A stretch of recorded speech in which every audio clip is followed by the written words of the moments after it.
Hello everyone, welcome to the class. Very good morning. अभी के इस सेशन में हम लोग जो है यूनिट नंबर 2 करेंगे। यूनिट नंबर 2 पेपर नंबर 1 का। ठीक है, तो आई बिलीव आपको अभी तक का जितना भी रिसर्च का मैंने पढ़ाया है आपको समझ में आया होगा।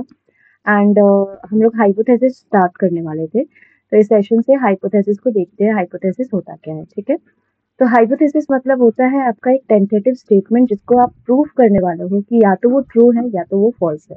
मतलब हाइपोथेसिस एक प्रिडिक्टिव स्टेटमेंट होता है, ठीक है, जिसको हम टेस्ट कर सकते हैं। कुछ हाइपोथेसिस अजम्पशंस मतलब कुछ ऐसा भी करो जिसको हम टेस्ट करके प्रूव कर सके कि हाँ ये स्टेटमेंट ट्रू है या फिर या तो स्टेटमेंट फॉल्स है। एंड प्रूव करने का जो मेथड होना चाहिए that should be scientific method, जो आपका रिलेशनशिप बना सके इंडिपेंडेंट और डिपेंडेंट वेरिएबल में। मतलब समझे हाइपोथेसिस क्या होता है? हाइपोथेसिस एक ऐसा स्टेटमेंट है, एक ऐसा प्रिडिक्टिव स्टेटमेंट है जो हम प्रिडिक्ट कर रहे हैं कि ऐसा हो सकता है। ठीक है, हो सकता है, और साथ ही साथ हम इसको प्रूव करने के लिए वर्क करते हैं। एंड जो प्रूव करेंगे वो साइंटिफिक मेथड से होना चाहिए प्रूवमेंट। एंड साथ ही साथ ये स्टेटमेंट की हेल्प से हम independent variable and dependent variable का बीच का रिलेशनशिप डिटरमाइन कर सके। That is the hypothesis, that is the meaning of hypothesis. जो रिसर्चर करता है ये देखने के लिए कि अगर वो टेस्ट करता है तो क्या वो वैलिड है या वैलिड नहीं है, वैलिड है या वैलिड नहीं है, क्या उसका प्रिडिक्ट किया हुआ स्टेटमेंट वैलिड है या नहीं है। फॉर एग्जाम्पल जैसे कि मान लो स्टूडेंट है, कुछ स्टूडेंट्स है जिसको काउंसलिंग दिया जाता है तो वो बहुत अच्छा लाइक क्रिएटिविटी शो कर सकते हैं। देन स्टूडेंट्स जिसको काउंसलिंग नहीं दिया जाता है, तो अब ये एक हाइपोथेसिस है जो जो कि एक लाइक रिलेशन बना रहा है। किसका रिलेशन बना रहा है? एक इंडिपेंडेंट वेरिएबल जो काउंसलिंग है जिसको हम लोग चेंज कर सकते हैं और जिसके हेल्प से हमें क्रिएटिविटी दिखेगा, वो हुआ आपका डिपेंडेंट वेरिएबल। ठीक है, तो ये हाइपोथेसिस को हम टेस्ट कर सकते हैं एम्पेरिकल रिसर्च के हेल्प से, सो दैट हम एक्यूरेसी एंड वैलिडिटी देख सके। तो इस एग्जांपल में देखो, क्या हमारे पास एक प्रिडिक्टिव स्टेटमेंट है? यस, हमारे पास एक प्रिडिक्टिव स्टेटमेंट है। स्टेटमेंट क्या है कि स्टूडेंट है जिसको हम लोग काउंसलिंग देते हैं तो वो अच्छा क्रिएटिविटी शो कर सकते हैं, वेयर एज स्टूडेंट जो है जिसको हम लोग काउंसलिंग नहीं देते हैं तो वो क्रिएटिविटी भी नहीं शो कर सकते। ठीक है, तो ये दो तरह का स्टेटमेंट हम लोग प्रोवाइड कर रहे हैं। अब प्रेडिक्टिव स्टेटमेंट है, इसको हम प्रूव कर सकते हैं। यस, हम प्रूव कर सकते हैं साइंटिफिक मेथड से। यस, ये देखो एम्पेरिकल रिसर्च मेथड से हम प्रूव कर सकते हैं। ठीक है, प्रूव करने के बाद क्या यहाँ पे इंडिपेंडेंट और डिपेंडेंट वेरिएबल का रिलेशन बन रहा है? यस, इंडिपेंडेंट वेरिएबल भी है, डिपेंडेंट वेरिएबल भी है। इंडिपेंडेंट वेरिएबल हुआ आपका काउंसलिंग जिसको आप चेंज कर सकते हो, काउंसलिंग जिसको आप चेंज कर सकते हो। एंड काउंसलिंग के चेंज होने से आपका जो क्रिएटिविटी पे असर आएगा वो होगा आपका डिपेंडेंट वेरिएबल। डिपेंडेंट वेरिएबल, तो ये आपका लाइक हाइपोथेसिस का पूरा मीनिंग है। अब हाइपोथेसिस यहाँ पे जैसे कि मैंने लिखा है, यहाँ पे देख सकते हो, हाइपोथेसिस एक ऐसा टेंटेटिव स्टेटमेंट होता है, एक ऐसा अजम्पशन हो सकता है जिसको हम लोग टेस्ट कर सकते हैं कि वो वैलिड है या इनवैलिड है। हाइपोथेसिस आपका टू होता है, एक नल हाइपोथेसिस, एक ऑल्टरनेट हाइपोथेसिस। नल हाइपोथेसिस को हम लोग HO बोलते हैं, ऑल्टरनेट को HA या H1 बोलते हैं। ठीक है, HA या H1 याद रखना। तो नल हाइपोथेसिस आपका HO होता है। नल हाइपोथेसिस एक ऐसा हाइपोथेसिस है जिसको हम हमेशा ट्रू मान के चलेंगे। मतलब आपको अगर पूछा जाए कि नल हाइपोथेसिस और ऑल्टरनेट हाइपोथेसिस में आप ट्रू स्टेटमेंट किसको मानोगे, तो हम हमेशा बोलेंगे कि हम ये अज्यूम करते हैं कि हमने जो अज्यूम किया है, दैट इज हमने जो स्टेटमेंट प्रिडिक्ट किया है वो ट्रू है जब तक कोई उसे फॉल्स ना प्रूव कर दे। और उसको फॉल्स प्रूव करने के लिए कौन आएगा? उसको फॉल्स प्रूव करने के लिए ऑल्टरनेट हाइपोथेसिस का हम लोग हेल्प लेंगे जो उसको फॉल्स प्रूव करने के लिए वर्क करेगा। समझ में आया? सेम लिखा है, null hypothesis is a form of hypothesis जो कि आपका ट्रू हो सकता है, हम लोग उसको ट्रू मानते हैं जब तक उसको कोई रॉन्ग ना प्रूव कर दे एक्सपेरिमेंटल डेटा के बेस पे। ठीक है, सेम यहाँ लिखा है नल हाइपोथेसिस जिसको हम लोग HO से इंडिकेट कर सकते हैं। ये आपका एक ऐसा हाइपोथेसिस होता है जिसको हम लोग असर्शन लगाते हैं और हम उसको मान के चलते हैं कि वो ट्रू है जब तक हमारे पास सफिशिएंट एविडेंस नहीं आ जाता है कि उसको हम अदरवाइज मतलब रॉन्ग प्रूफ कर सके। In the context of comparing a population mean, हमने देखो यहाँ पे आपको दो साइन हर जगह दिखने को मिलेगा। अब ये दो साइन को एकदम समझ लो क्या होता है क्या नहीं होता है। That is the this sign, एक ऐसा साइन है। अब ये साइन को हम लोग बोलेंगे पॉपुलेशन मीन। क्या बोलेंगे? Population mean. ठीक है, पॉपुलेशन मीन। और साथ ही साथ एक और साइन है दैट इज लाइक दिस, तो इसको बोलेंगे हाइपोथेसाइज्ड मीन। Hypothesized mean. ठीक है, हाइपोथेसाइज्ड मीन। ये 2 साइन को याद रख लेने का है अभी तो कुछ देर के लिए आपको याद ही रखना है सो दैट आपको ये शीट समझ में आए, पेज समझ में आए। In the context of comparing population mean, हम जब पॉपुलेशन मीन को कंपेयर करेंगे हाइपोथेसाइज्ड मीन से, और जब हम नल हाइपोथेसिस को चेक करेंगे तो नल हाइपोथेसिस के केस में आपका ये ऐसे लिखा होगा, that is HO, that is null hypothesis, equals to population mean का मैंने साइन दिया, population mean is equal to hypothesized mean, is equal to hypothesized mean, hypothesized mean. समझ में आया?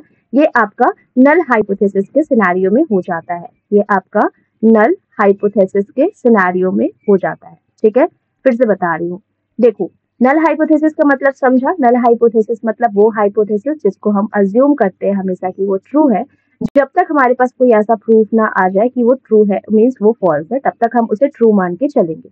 मतलब इसको रॉन्ग प्रूफ करने के लिए हमारे पास एविडेंस कहाँ से आता है? हमारे पास एविडेंस आता है ऑल्टरनेट के पास से। अगर ऑल्टरनेट के पास प्रॉपर एविडेंस है तब चलो हम नल को फिर भी फॉल्स डिक्लेयर कर सकते हैं।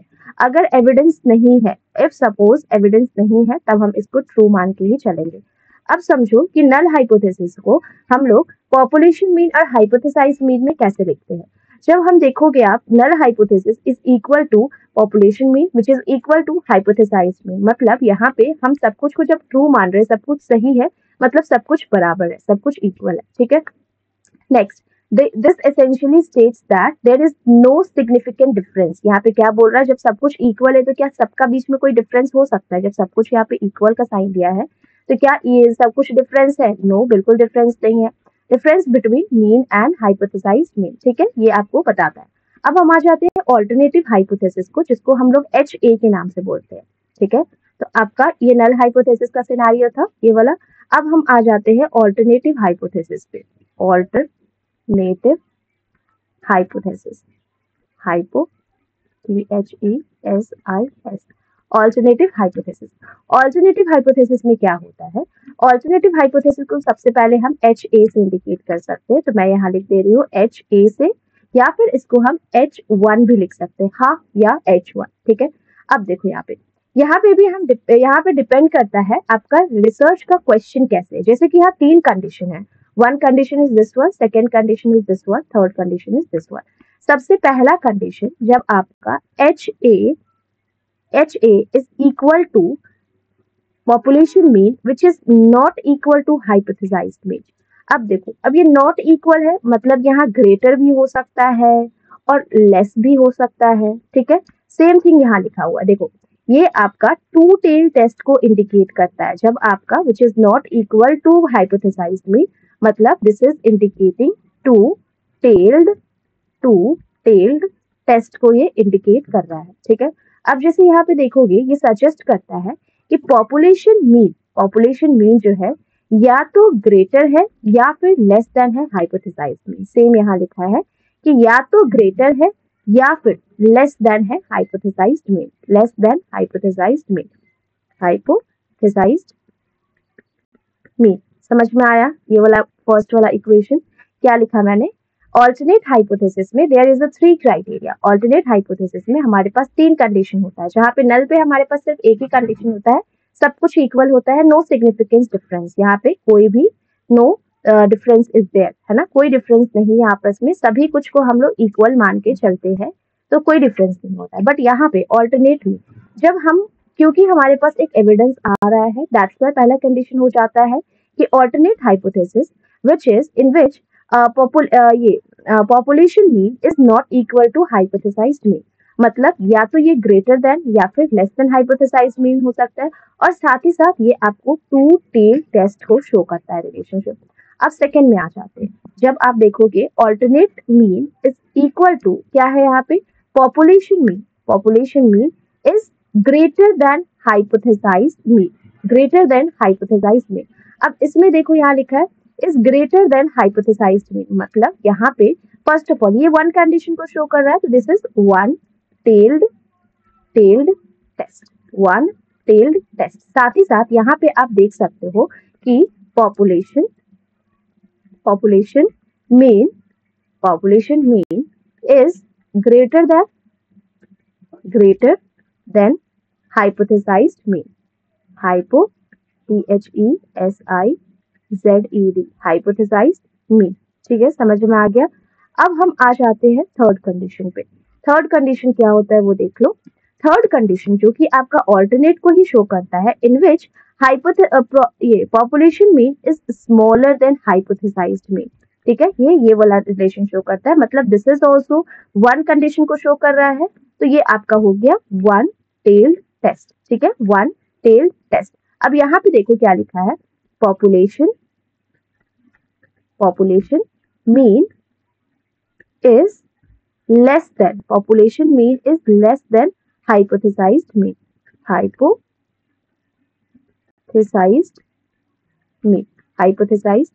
ठीक है, population mean is less than hypothesized mean. अब यहाँ पे सेम लिखा है देखो, ग्रेटर देन इंडिकेट करता है वन टेल टेस्ट है, ये सजेस्ट करता है कि पॉपुलेशन मीन जो है ये ग्रेटर देन हाइपोथेसाइज्ड मीन का सिचुएशन है। जहाँ पे HA, जहाँ पे population mean is smaller than hypothesized mean, ये भी आपका वन टेल टेस्ट को शो करता है, सजेस्ट करता है कि population mean is less than hypothesized mean. तो ये तीन कंडीशन आपका ऑल्टरनेट का है और यहाँ पे एक कंडीशन आपका नल हाइपोथेसिस का था। अब यहाँ पे ये कंडीशंस तो कंप्लीट हो गए। अब हम नल हाइपोथेसिस और ऑल्टरनेट हाइपोथेसिस का डिफरेंस जान लेते हैं। नल हाइपोथेसिस, ऑल्टरनेट हाइपोथेसिस, नल को हम HO से इंडिकेट करते हैं, ऑल्टरनेट को HA से, और साथ ही साथ ऑल्टरनेट को हम लोग H1 से भी इंडिकेट करते हैं। नल हाइपोथेसिस ये आपका पॉपुलेशन पैरामीटर के बारे में आपको बताता है, और ऑल्टरनेट हमेशा वो पॉपुलेशन पैरामीटर को क्या करेगा, कॉन्ट्राडिक्ट करेगा, मतलब उसके ऑपोजिट बोलेगा। मतलब जो कुछ भी नल बोलेगा ना, इसके ऑपोजिट कौन बोलेगा, इसके ऑपोजिट आपका ऑल्टरनेट हाइपोथेसिस हमेशा वो स्टेटमेंट देंगे जिससे नल को हम लोग रॉन्ग प्रूव कर सके। We test the likelihood of this statement, मतलब नल हाइपोथेसिस में जो स्टेटमेंट आता है हम उसको टेस्ट करते हैं, ये मानते हुए कि वो ट्रू है। ठीक है, इन ऑर्डर टू हम ये फाइनल डिसीजन ले सके कि ठीक है ट्रू तो है, बट ये हम मान रहे हैं, फाइनल हमारा डिसीजन नहीं है, बट हमें ये जानना है कि हाँ उसको 100% ट्रू है या नहीं, उसको एक्सेप्ट करना है या रिजेक्ट करना है, वो किसके बेसिस पे करेंगे, ऑल्टरनेट हाइपोथेसिस के बेसिस पे करेंगे।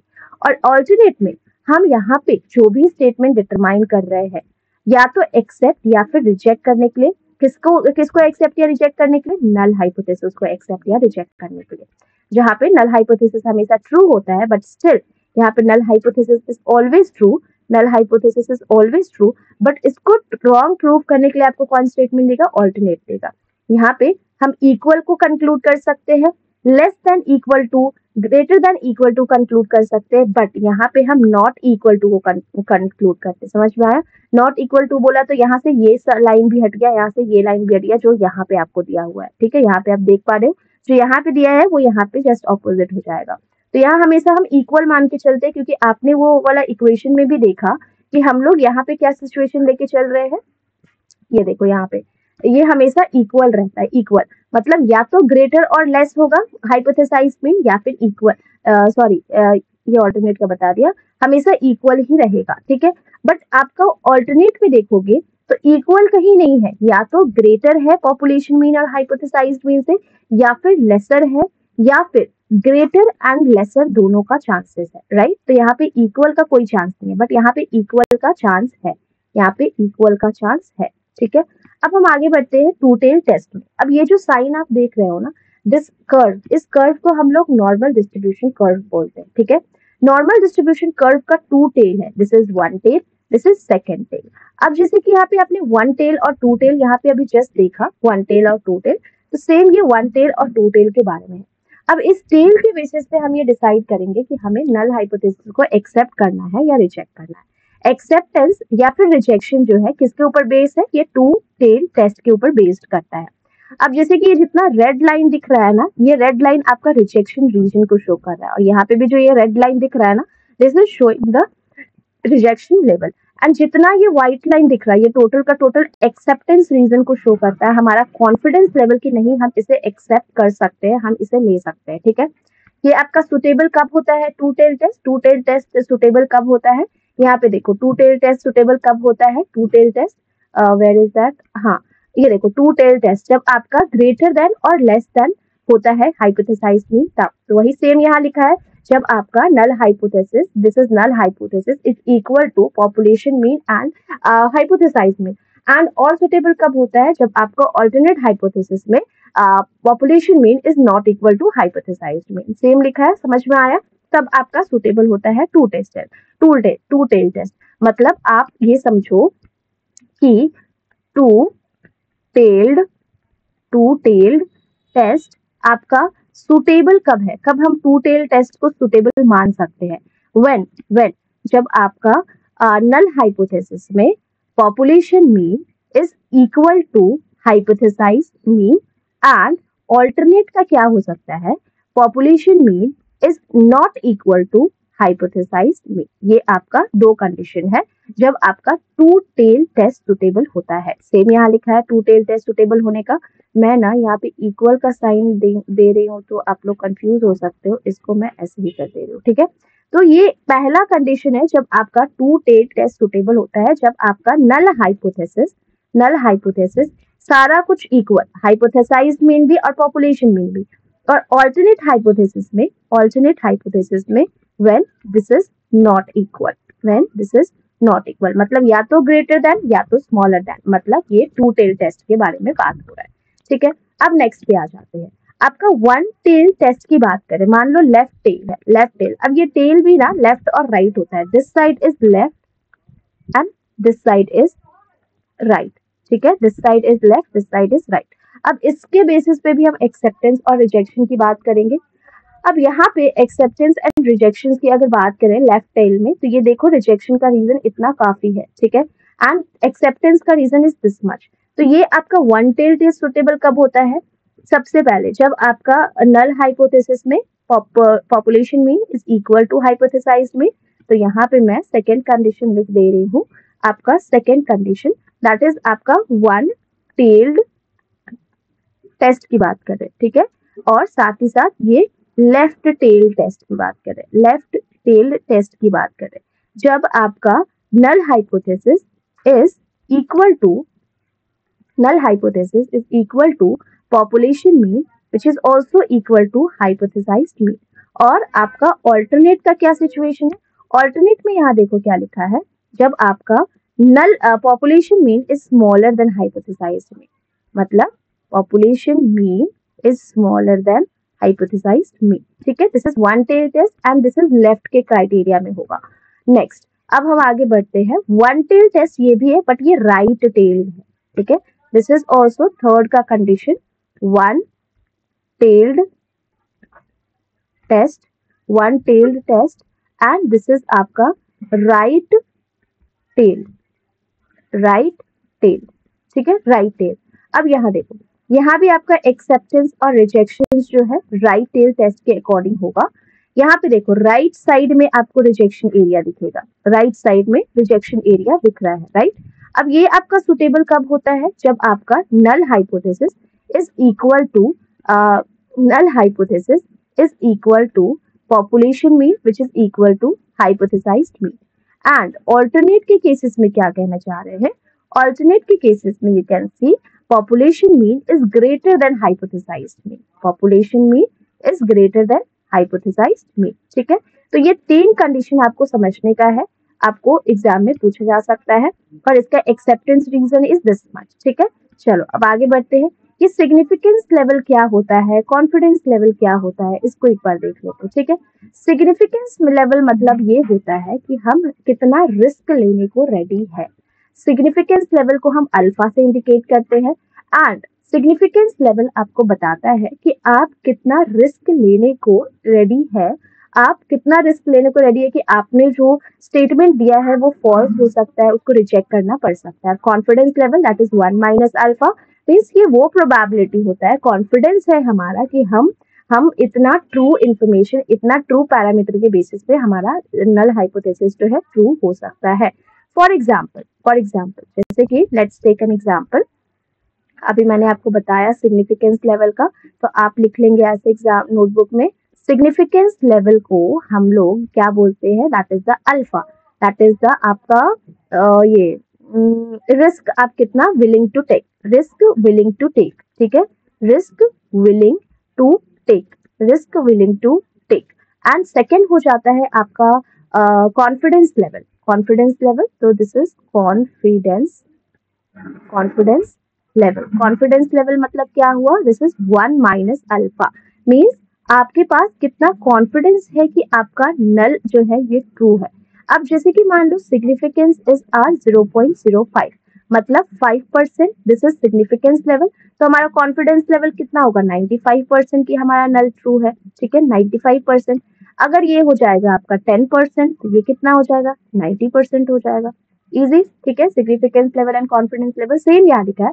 लेट्स अज्यूम कि आपने एक सिग्निफिकेंस लेवल आपने सेट किया 0.05, जिसका मतलब होता है कि आप 5% रिस्क लेने को तैयार है, और आप 5% जो है बोल रहे हैं कि नल हाइपोथेसिस मेरा रिजेक्ट हो सकता है, और well it is actually true.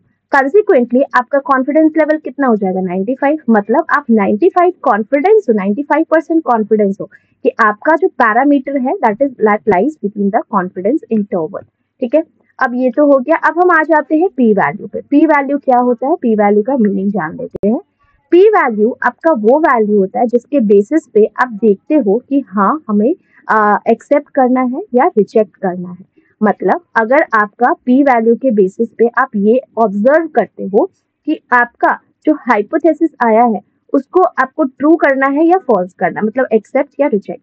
P value is the probability of observing the result at least as an extreme as once obtained in statistical hypothesis test. ये assume करते हुए कि null hypothesis is true.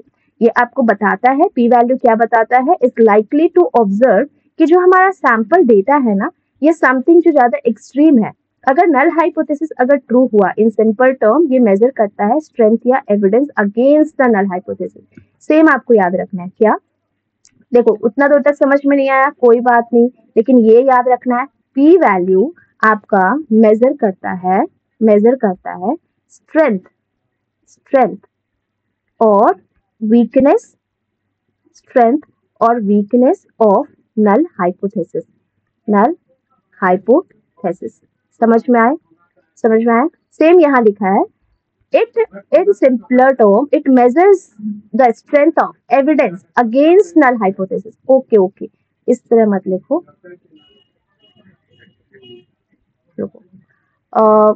ऐसे लिख सकते हो p value क्या करता है, ये मेजर करता है एविडेंस को और एविडेंस कौन देता है, alternate hypothesis. Measures evidence against null hypothesis, null hypothesis. Same यहाँ लिखा है, देखो in simpler term P value क्या करता है, स्ट्रेंथ या वीकनेस को देखता है, किसका, एविडेंस का। मतलब ये एविडेंस को ही ना मेजर करके इसका स्ट्रेंथ या वीकनेस को देखेगा, यस, अगेंस्ट नल हाइपोथेसिस के अगेंस्ट में।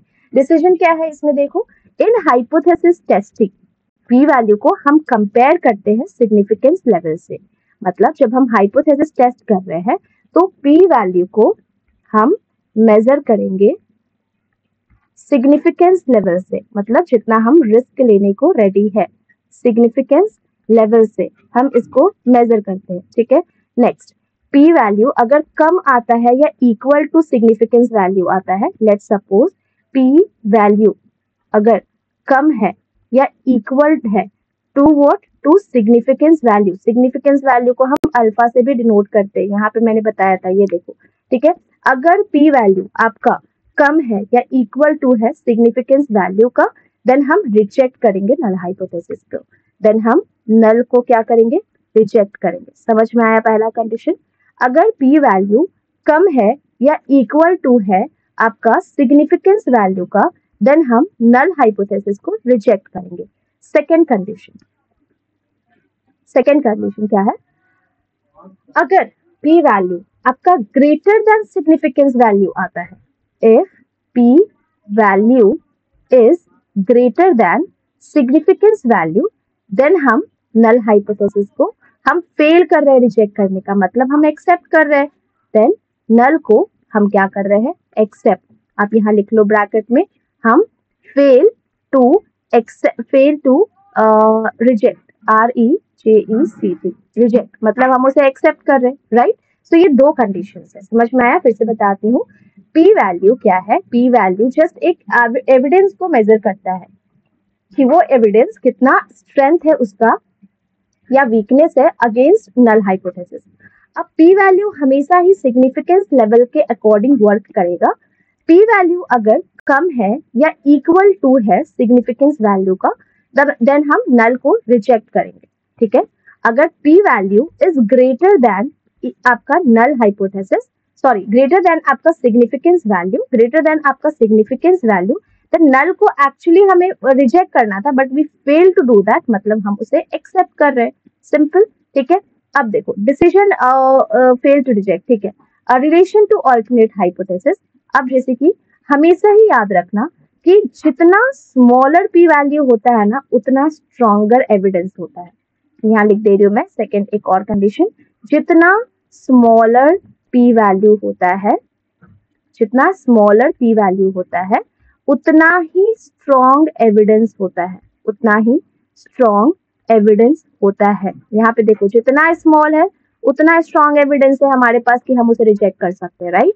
सेम यहाँ पे लिखा है, smaller P value indicate stronger evidence against null hypothesis, stronger evidence against null hypothesis. और हमारे पास अगर स्ट्रॉन्गर एविडेंस है तभी हम नल को रिजेक्ट कर सकते हैं, राइट, अगेंस्ट नल हाइपोथेसिस। समझ में आ रहा है कि नहीं? देखो स्मॉलर एविडेंस रहेगा, स्मॉलर जितना पी वैल्यू रहेगा उतना स्ट्रॉन्ग एविडेंस रहेगा एंड उतना हमारे पास चांसेस होगा नल को रिजेक्ट करने का। ठीक है, नेक्स्ट विच इम्प्लाइज कि स्ट्रॉन्ग सपोर्ट हमें मिल जाता है किसका, ऑल्टरनेट हाइपोथेसिस का। कन्वर्सली अगर लार्जर पी वैल्यू होगा तो उतना वीक एविडेंस होगा। इसी के अकॉर्डिंग आपका जितना लार्जर पी वैल्यू होगा उतना ही आपका वीक सपोर्ट होगा। ठीक है, वीक सपोर्ट होगा किसका, ऑल्टरनेट का, और उस बेसिस पे हम फेल हो जाएंगे रिजेक्ट करने का, मतलब हम एक्सेप्ट कर लेंगे। समझने का कोशिश करना। देखो नल हाइपोथेसिस है, ऑल्टरनेट हाइपोथेसिस है। ठीक है, होता क्या है कि हमें इसे एक्सेप्ट करना होता है और इसको रिजेक्ट करना होता है, ये पहला कंडीशन। या फिर इसको रिजेक्ट करेंगे या फिर इसको एक्सेप्ट करेंगे। अब जैसे कि कुछ भी करेंगे तो इसको हम हमेशा ट्रू मान के चलेंगे, और अगर हमारे पास एविडेंस होगा तो इसके बेसिस पे हम एक्सेप्ट या रिजेक्ट करेंगे। अगर मान लो हमारा एविडेंस जो है वीक है, वीक है, ठीक है, एविडेंस इज वीक, तब हम इस चीज को एक्सेप्ट करेंगे, इसको रिजेक्ट कर देंगे। When your evidence is stronger, stronger, तब आप एविडेंस को एक्सेप्ट करोगे। जब आपके पास एविडेंस प्रूफ काफी मजबूत है, स्ट्रॉन्ग है, तब आप क्या करोगे, आप ऑल्टरनेट को एक्सेप्ट करोगे, इसको रिजेक्ट करोगे। अब पी वैल्यू के हेल्प से समझते हैं। पी वैल्यू में क्या लिखा है, आपका पी वैल्यू जितना जितना स्मॉलर वैल्यू होगा उतना आपके पास टफ एविडेंस होगा, टफ एविडेंस होगा, एंड जितना टफ एविडेंस उतना हाई चांसेस है नल को रिजेक्ट करने का। समझ में आया? मतलब क्या लिखा है यहाँ पे देखो, जितना आपके पास पी वैल्यू का स्मॉलर वैल्यू होगा उतना आपके पास स्ट्रॉन्गर एविडेंस होगा, और अगर आपके पास स्ट्रॉन्गर एविडेंस होगा तब भी आप नल को रिजेक्ट कर पाओगे, पहला कंडीशन। अब जितना पी वैल्यू आपका लार्जर वैल्यू होगा, लार्जर वैल्यू होगा, उतना ही आपके पास वीक एविडेंस होगा, और अगर आपके पास वीक एविडेंस होता है, अगर आपके पास वीक एविडेंस होता है तब आप ऑल्टरनेट को रिजेक्ट करोगे और नल को क्या कर रहे हो, एक्चुअली आप एक्सेप्ट, मतलब we fail to reject, we fail to reject null, we fail to reject null and finally we accept the null. समझ में आया? तो पी वैल्यू जितना स्मॉलर उतना अच्छा, जितना लार्जर उतना वीक। ठीक है, और जितना वीक रहेगा उतना चांसेस रहेगा नल का एक्सेप्टेंस का, और जितना स्ट्रॉन्ग रहेगा उतना एक्सेप्टेंस रहेगा इसका रिजेक्शन का। तो यही आपका पूरा समझने का है। ठीक है, नेक्स्ट यहाँ पे लिखा हुआ है, conversely larger P value suggest करता है weaker evidence against the null hypothesis. अब यहाँ पे आ जाओ, P value is an alternative to rejection point. ठीक है, अब इसको देख लो, P value use as an alternative, P value एक ऑल्टरनेटिव के जैसा यूज होता है। यहाँ पे भी हम क्या कर रहे हैं, पी वैल्यू के बेसिस पे ही नल को एक्सेप्ट या रिजेक्ट कर रहे हैं। यहाँ पे आप देखो पी वैल्यू के बेसिस पे ही नल को रिजेक्ट करना है या नल को एक्सेप्ट करना है, ये पी वैल्यू का ही वैल्यू के ऊपर डिपेंड करता है। तो पी वैल्यू एक ऑल्टरनेटिव जैसा वर्क करता है। पी वैल्यू आपका एक ऑल्टरनेटिव जैसा वर्क करता है। ऑल्टरनेटिव मतलब ऑल्टरनेटिव हाइपोथेसिस के जैसा, मतलब एच ओ या नहीं सॉरी एच ए या फिर एच वन, ठीक है। दैट इज आपका पी वैल्यू इसके अकॉर्डिंग वर्क करता है। पी वैल्यू के ही बेसिस पे, अगर पी वैल्यू का स्मॉलेस्ट वैल्यू होता है तो उस बेसिस पे हम उसे एक्सेप्ट करते हैं, और अगर पी वैल्यू का लार्जेस्ट वैल्यू होता है तो उस बेसिस पे हम नल को रिजेक्ट करते हैं। स्मॉलर पी वैल्यू मतलब होता है स्ट्रॉन्गर एविडेंस, जो कि आपका ऑल्टरनेटिव के फेवर में है, और अगर ऑल्टरनेटिव के फेवर में है तो नल को तो रिजेक्ट करेंगे, ठीक है, नल को रिजेक्ट कर देंगे, ठीक है। तो ये आपका पी वैल्यू का मतलब। अब टाइप 1 एरर क्या होता है, टाइप 2 एरर क्या होता है, यहाँ से देख लेते हैं। अब नल हाइपोथेसिस और ऑल्टरनेट हाइपोथेसिस के साथ साथ आपको पढ़ना है एक टाइप 1 एरर और एक टाइप 2 एरर। टाइप 2 एरर, ठीक है, type 1 error and type 2 error. Type 1 error and type 2 error, ठीक है। टाइप 1 एरर क्या होता है और टाइप 2 एरर क्या होता है, अभी देख लेंगे। अब जब देखो क्या था, ये नल हाइपोथेसिस था, एक्चुअली ये ट्रू था, बट हमने उसे रिजेक्ट कर दिया, तब वो टाइप 1 एरर हो जाता है। मतलब when your null hypothesis null hypothesis was actually true, but by mistake हमने क्या किया, इसको रिजेक्ट कर दिया, तब ये आपका टाइप 1 एरर हो जाता है। समझ में आया? Null hypothesis was actually true, but by mistake हमने उसे रिजेक्ट कर दिया, तब ये टाइप 1 एरर हो गया। नल हाइपोथेसिस एक्चुअली वो फॉल्स था, बट हम उसे रिजेक्ट नहीं कर पाए, मतलब हम उसे एक्सेप्ट कर लिए। नल हाइपोथेसिस यहाँ पे एक्चुअली क्या था, फॉल्स था, बट बट बट फॉल्स था, but we fail to reject, we fail to reject, मतलब हमने क्या किया, इसको एक्सेप्ट कर लिया, तब ये आपका टाइप 2 एरर हो जाएगा, ठीक है। नल हाइपोथेसिस एक्चुअली में फॉल्स था, बट हम उसे रिजेक्ट प्रूफ नहीं कर पाए, रिजेक्ट नहीं कर पाए, एक्सेप्ट कर लिए, तब वो टाइप 2 एरर हो जाता है। सो दिस इज आपका हाइपोथेसिस टेस्टिंग का है, टाइप 1 टाइप 2, हाइपोथेसिस टेस्टिंग का टाइप 1 टाइप 2, ठीक है। सेम यहाँ लिखा है, null hypothesis was actually true, but हमने उसे रिजेक्ट कर दिया, टाइप 1 एरर हो गया। दैट इज टाइप 1 एरर को हम लोग और एक नाम बोलते हैं, दैट इज अल्फा एरर के नाम से जानते हैं, ठीक है। Null hypothesis was actually false, but हम फेल हो गए उसको रिजेक्ट करने में, मतलब हमने उसे एक्सेप्ट कर लिया, फेल हो गए रिजेक्ट करने में, मतलब उसे एक्सेप्ट कर लिया, that is type 2 error, that means beta error हो जाता है। तो कौन सा एरर हो जाता है, बीटा एरर हो जाता है, ठीक है, बीटा एरर। सेम यहाँ लिखा है, ठीक है। अब आगे टाइप 1 एरर टाइप 2 एरर का बीच में डिफरेंस को देख लो।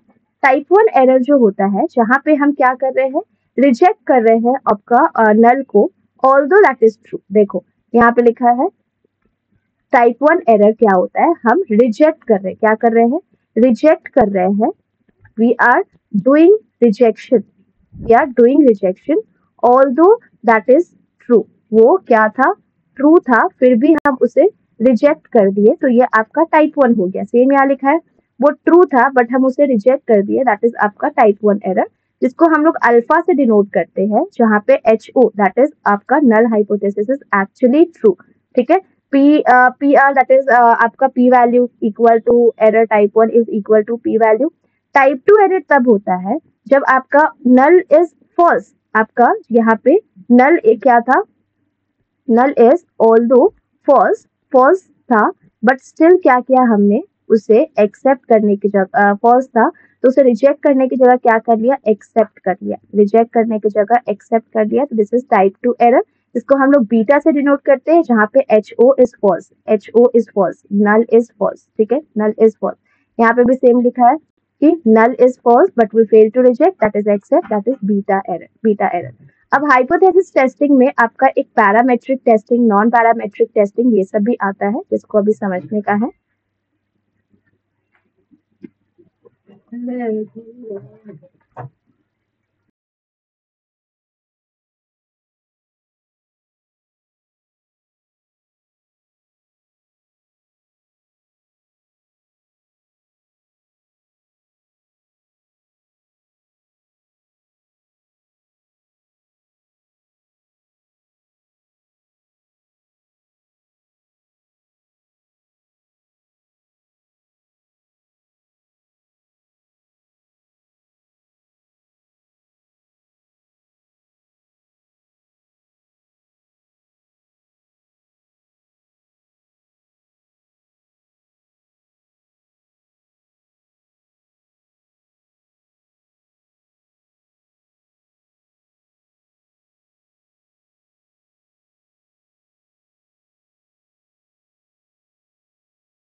देखो हाइपोथेसिस टेस्टिंग ना, नल हाइपोथेसिस और ऑल्टरनेट हाइपोथेसिस तो समझे, बट हाइपोथेसिस टेस्टिंग में तो और आता है, that is parametric testing and non parametric testing. ठीक है, तो यहाँ पे लिख देती हूँ, वैसे लिखने का तो जरूरत नहीं है, ऑलरेडी शॉर्ट में है।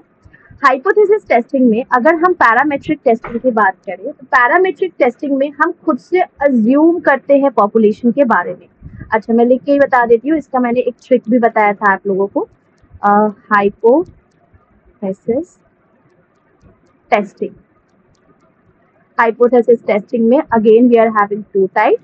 One is parametric testing and one is non-parametric testing. ठीक है, parametric testing and non parametric testing.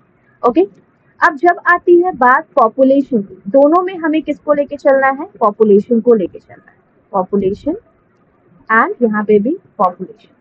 अब देखो यहाँ पे क्या लिखा है पॉपुलेशन के बारे में कि make assumption about the population. मतलब क्या हुआ, देखो यहाँ पे हमें पॉपुलेशन के बारे में नॉलेज जो है होता है। ठीक है, नॉलेज होता है, ये लिखना चाहते हैं। मतलब ये हुआ आपको कि पैरामेट्रिक टेस्टिंग में आपके पास जो पॉपुलेशन होता है, उस पॉपुलेशन के बारे में आपको नॉलेज होता है पहले से। ठीक है, ये कहना चाह रहे हैं। ठीक है, और यहाँ पे क्या होता है, does not make any assumption about the population. यहाँ पे क्या हमें पॉपुलेशन का कोई नॉलेज है? क्या हम पॉपुलेशन को पहले से जानते हैं? नो, हम नहीं जानते। तो अब आते हैं इसको याद कैसे रखेंगे। P4 क्या होता है? पैरामेट्रिक होता है। P4 पॉपुलेशन होता है। जब दोनों में PP आ रहा है ना, तब हमें थोड़ा बहुत नॉलेज तो है। ठीक है, अब यहाँ नॉन आ जा रहा है, मतलब हमें P के बारे में, पैरामेट्रिक के बारे में पता नहीं है। और जब हमें नॉन पैरामेट्रिक में पता नहीं है, नॉन वर्ड, तो यहाँ पे पॉपुलेशन कौन आ रहा है कौन नहीं आ रहा है, इसकी नॉलेज हम नहीं रखेंगे। समझ में आ गया कैसे याद रखना है? याद कैसे रखना है, समझ में आया? मैं बताना चाह रही हूँ याद रखने का टेक्निक। अगर आपका P से पैरामेट्रिक होता है, P से पॉपुलेशन होता है, मतलब पॉपुलेशन की नॉलेज है।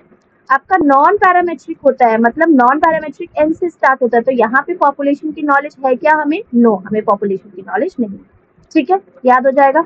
यहाँ हम अज्यूम करते हैं, देखो नॉर्मल डिस्ट्रीब्यूशन इज प्रोबेबिलिस्टिक। अब जैसे कि यहाँ पे हमें सब कुछ पता है, तो यहाँ पे आपका क्या हो जाएगा, यहाँ पे हम अज्यूम करेंगे कि सब कुछ नॉर्मली डिस्ट्रीब्यूटेड है। हमें सब कुछ जब पता है, हमें पता है अपने रूम में कहाँ कहाँ किधर कौन से बुक्स रखे हुए, किधर कौन से पिलो रखे हुए, किधर कौन से शेल्फ है, सब कुछ पता है। तो क्या नॉर्मली सब कुछ डिस्ट्रीब्यूटेड है? यस, हमें पता है कि सब कुछ नॉर्मली डिस्ट्रीब्यूटेड है। ठीक है, बट यहाँ पे डिस्ट्रीब्यूशन इज आर्बिट्री। यहाँ पे हमें डिस्ट्रीब्यूशन का मतलब नहीं होता है, पता नहीं होता है। तो यहाँ जो डिस्ट्रीब्यूशन होता है, डिस्ट्रीब्यूशन इज आर्बिट्री, आर्बिट्री। ठीक है, आर्बिट्री। ओके, ये हो गया आपका सेकंड डिफरेंस। यहाँ पे हम मीन वैल्यू को यूज करते हैं सेंट्रल टेंडेंसी के लिए। यहाँ पे अगर हम बात करें सेंट्रल टेंडेंसी का, तो सेंट्रल टेंडेंसी में we will use mean value को यूज करेंगे। बट यहाँ पे सेंट्रल टेंडेंसी में हम लोग मीडियन को यूज करेंगे।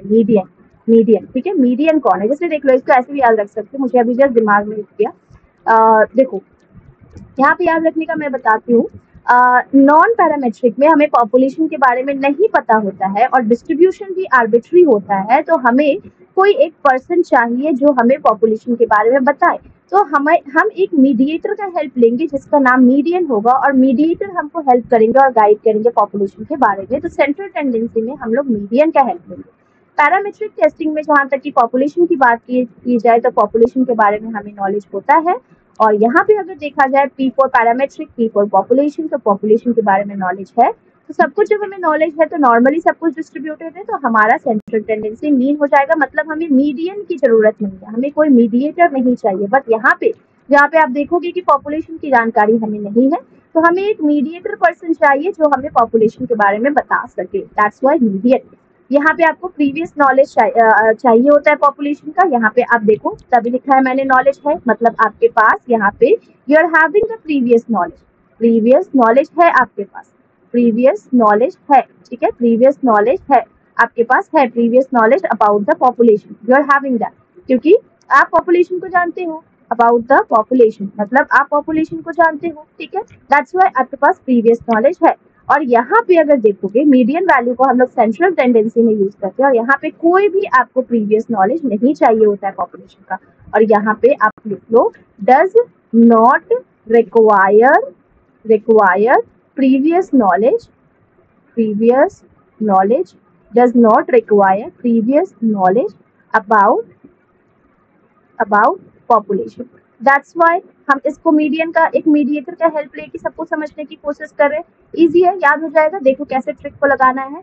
पैरामेट्रिक टेस्ट जो है, जहाँ पे पॉपुलेशन की बात करें तो पॉपुलेशन की नॉलेज हमें होती है। जहाँ तक कि नॉलेज की बात करें, पॉपुलेशन का नॉलेज होता है। हम पॉपुलेशन को पहले से जानते भी है, मतलब हमारे पास प्रीवियस नॉलेज भी है पॉपुलेशन के बारे में, ठीक है। साथ ही साथ यहाँ जब हम सब कुछ जानते हैं तो सब कुछ नॉर्मली डिस्ट्रीब्यूटेड भी होता है, और साथ ही साथ यहाँ पे हम मीन को as a central value use करते हैं, सेंट्रल टेंडेंसी यूज करते हैं। नॉन पैरामेट्रिक में जहाँ की हमें पॉपुलेशन की जानकारी नहीं है, पॉपुलेशन का नॉलेज नहीं है, तो हम क्या करते हैं, प्रीवियस नॉलेज भी हमारे पास नहीं है, ठीक है। यहाँ प्रीवियस नॉलेज भी हमारे पास नहीं है, तो यहाँ जो डिस्ट्रीब्यूशन होता है दैट इज आर्बिट्री डिस्ट्रीब्यूशन होता है, आर्बिट्री डिस्ट्रीब्यूशन होता है।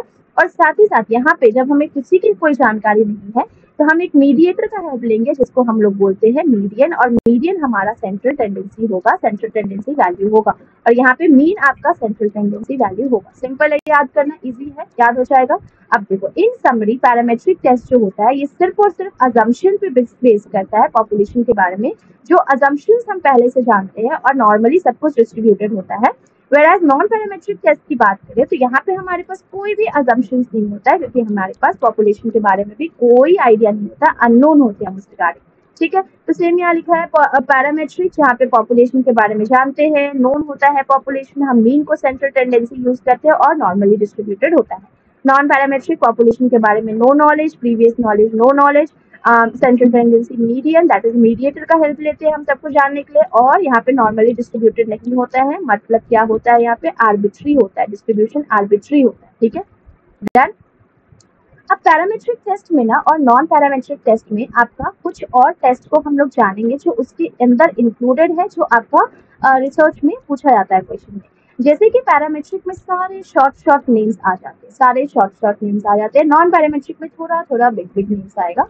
पैरामेट्रिक में T test, G test, F test, ANOVA, FTZA, जैसे भी याद कर लो, FTZA या ATZF, जैसे भी। अगर आपको एग्जाम में आइडेंटिफाई करने को बोले कि हाँ आप आइडेंटिफाई करके नाम बताओ पैरामेट्रिक है या नॉन पैरामेट्रिक, तो आपको बस आना चाहिए, बस मेरा मकसद यही है, ठीक है। पैरामेट्रिक टेस्ट में क्या क्या हो जाता है देख लो। Parametric test and non parametric test. जहां तक कि अभी तक हमने देखा, पैरामेट्रिक में सारे शॉर्ट नेम्स वाले आ जाएंगे। तो पैरामेट्रिक टेस्ट जो होता है और नॉन पैरामेट्रिक,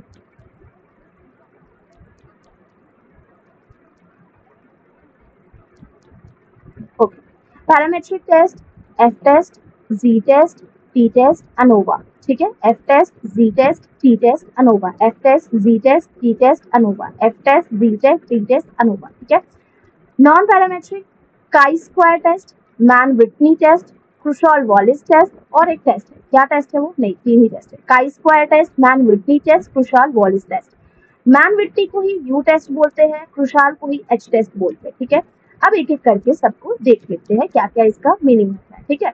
अब जब आपका टी टेस्ट का बात आएगा, T test which is a parametric test, T test which is a parametric test, तो अब ना हम यहाँ पे कुछ अजम्पशंस ना खुद से लिख लेंगे पहले से, ठीक है।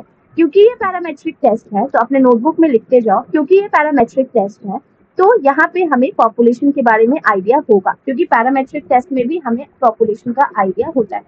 यहाँ पे पॉपुलेशन का अगर आइडिया है तो पॉपुलेशन जो है नॉर्मली डिस्ट्रीब्यूटेड होगा, क्योंकि पैरामेट्रिक टेस्ट में पॉपुलेशन जो है नॉर्मली डिस्ट्रीब्यूटेड होता है। यहाँ पे भी हम सेंट्रल टेंडेंसी को मीन लेके ही यूज करेंगे। चलो देख लेते हैं ये तीनों लाइन इसमें आया है या नहीं आया। First of all, T test आपका एक पैरामेट्रिक टेस्ट होता है जिसके हेल्प से हम स्मॉल सैंपल को, स्मॉल सैंपल मतलब कितना स्मॉल, 30 से कम होना चाहिए यहाँ सैंपल साइज।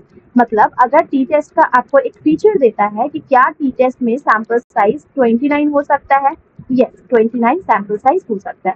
क्या टी टेस्ट में सैंपल साइज 30 हो सकता है? बिल्कुल नहीं हो सकता है, क्योंकि यहाँ पे स्मॉलर देन 30 लगा है, मतलब सैंपल साइज आपका स्मॉल होगा, मतलब सैंपल साइज आपका 29 तक ही होगा, इनफैक्ट 30 भी नहीं होगा, क्योंकि यहाँ पे इक्वल नहीं लिखा है, सिर्फ लिखा है sample size is small which is less then 30, less than 30 जितना भी कोई होगा 28, 29, 16, 18, 14, 10, 12 सब आ जाएगा, बट 30 नहीं आएगा। अब यहाँ देखो, when population standard deviation variance is unknown, standard deviation unknown होता है, समझ रहे हो, जहाँ पे आपने क्या क्या देखा टी टेस्ट में, अभी लिख लेते हैं जल्दी जल्दी। टी टेस्ट, टी टेस्ट सबसे पहले ये आपका एक पैरामेट्रिक टेस्ट होता है। यहाँ पे अगर मैं सैंपल की बात करूँ तो sample is small, sample size is small which is below 30 मतलब up to 29 ही होगा, 29 तक ही होगा। Next population standard deviation, population standard deviation यहाँ पे अननोन होता है, ठीक है, पॉपुलेशन स्टैंडर्ड डेविएशन अननोन होता है, सेम यहाँ लिखा है, पॉपुलेशन स्टैंडर्ड डेविएशन या फिर वेरिएंस इज अननोन। ये किसने दिया है? विलियम सेली गॉसेट ने। किसने दिया है? विलियम सेली गॉसेट ने आपका टी टेस्ट दिया है, विलियम सेली गॉसेट ने आपका टी टेस्ट का कॉन्सेप्ट दिया है। हम यहाँ अज्यूम करते हैं कि पॉपुलेशन डिस्ट्रीब्यूशन जो है ये नॉर्मल है, यहाँ पे सेम लिखा नॉर्मली डिस्ट्रीब्यूटेड। सैंपल साइज जो होता है रैंडम एंड इंडिपेंडेंट होता है, sample size small which is less then 30 and population standard deviation is not known, ठीक है। पॉपुलेशन डेविएशन, पॉपुलेशन डिस्ट्रीब्यूशन हमारा नोन होता है, पॉपुलेशन का डिस्ट्रीब्यूशन के बारे में हमें पता है, उसके बारे में हम जानते हैं, बट पॉपुलेशन स्टैंडर्ड डेविएशन के बारे में हमें आइडिया नहीं, ठीक है, स्टैंडर्ड डेविएशन के बारे में आइडिया नहीं। समझ में आ रहा है? यहाँ लिख लेते हैं, पॉपुलेशन जो होता है ये आपका नॉर्मली डिस्ट्रीब्यूटेड होता है, नॉर्मली डिस्ट्रीब्यूटेड होता है, डिस्ट्रीब्यूटेड, और साथ ही साथ स्टैंडर्ड डेविएशन अननोन होता है, ठीक है। स्मॉल सैंपल साइज होता है, पैरामेट्रिक टेस्ट होता है, पैरामेट्रिक टेस्ट होता है, स्मॉल सैंपल साइज होता है, पॉपुलेशन स्टैंडर्ड डेविएशन अननोन होता है, पॉपुलेशन स्टैंडर्ड वेरिएंस अननोन होता है, पॉपुलेशन नॉर्मली डिस्ट्रीब्यूटेड होता है, स्मॉल सैंपल साइज होता है। किसने दिया है? विलियम सेली गॉसेट ने, विलियम SEALY सेली गॉसेट ने दिया है, विलियम सेली गॉसेट ने प्रोवाइड किया है टी टेस्ट का कॉन्सेप्ट, ठीक है। सैंपल्स, जहां तक कि सैंपल्स की बात की जाए तो सैंपल सिलेक्शन जो होता है, sample selection that is randomly हम लोग सैंपल सिलेक्शन करते हैं, रैंडमली, ठीक है, सेम यहाँ लिखा, sample selection is random and independent, ठीक है। अब नेक्स्ट भी आ जाते हैं T test, type of T test भी होता है, टाइप ऑफ टी टेस्ट देखोगे, one sample test, independent two sample test, paired sample test. Calculation करते हैं इसका, बट इसका हमें कैलकुलेशन उतना नहीं चाहिए होता है, टी टेस्ट को कंप्यूट करने के लिए हम डिफरेंस निकालते हैं मीन का, डिवाइड करते हैं मेजर ऑफ वेरिएबिलिटी से, ऑप्शन द स्टैंडर्ड एरर। चलो इंटरप्रिटेशन हमें ये नहीं जानना है टी टेस्ट के बारे में, अब चलो यहाँ से देख लेते हैं। ओके,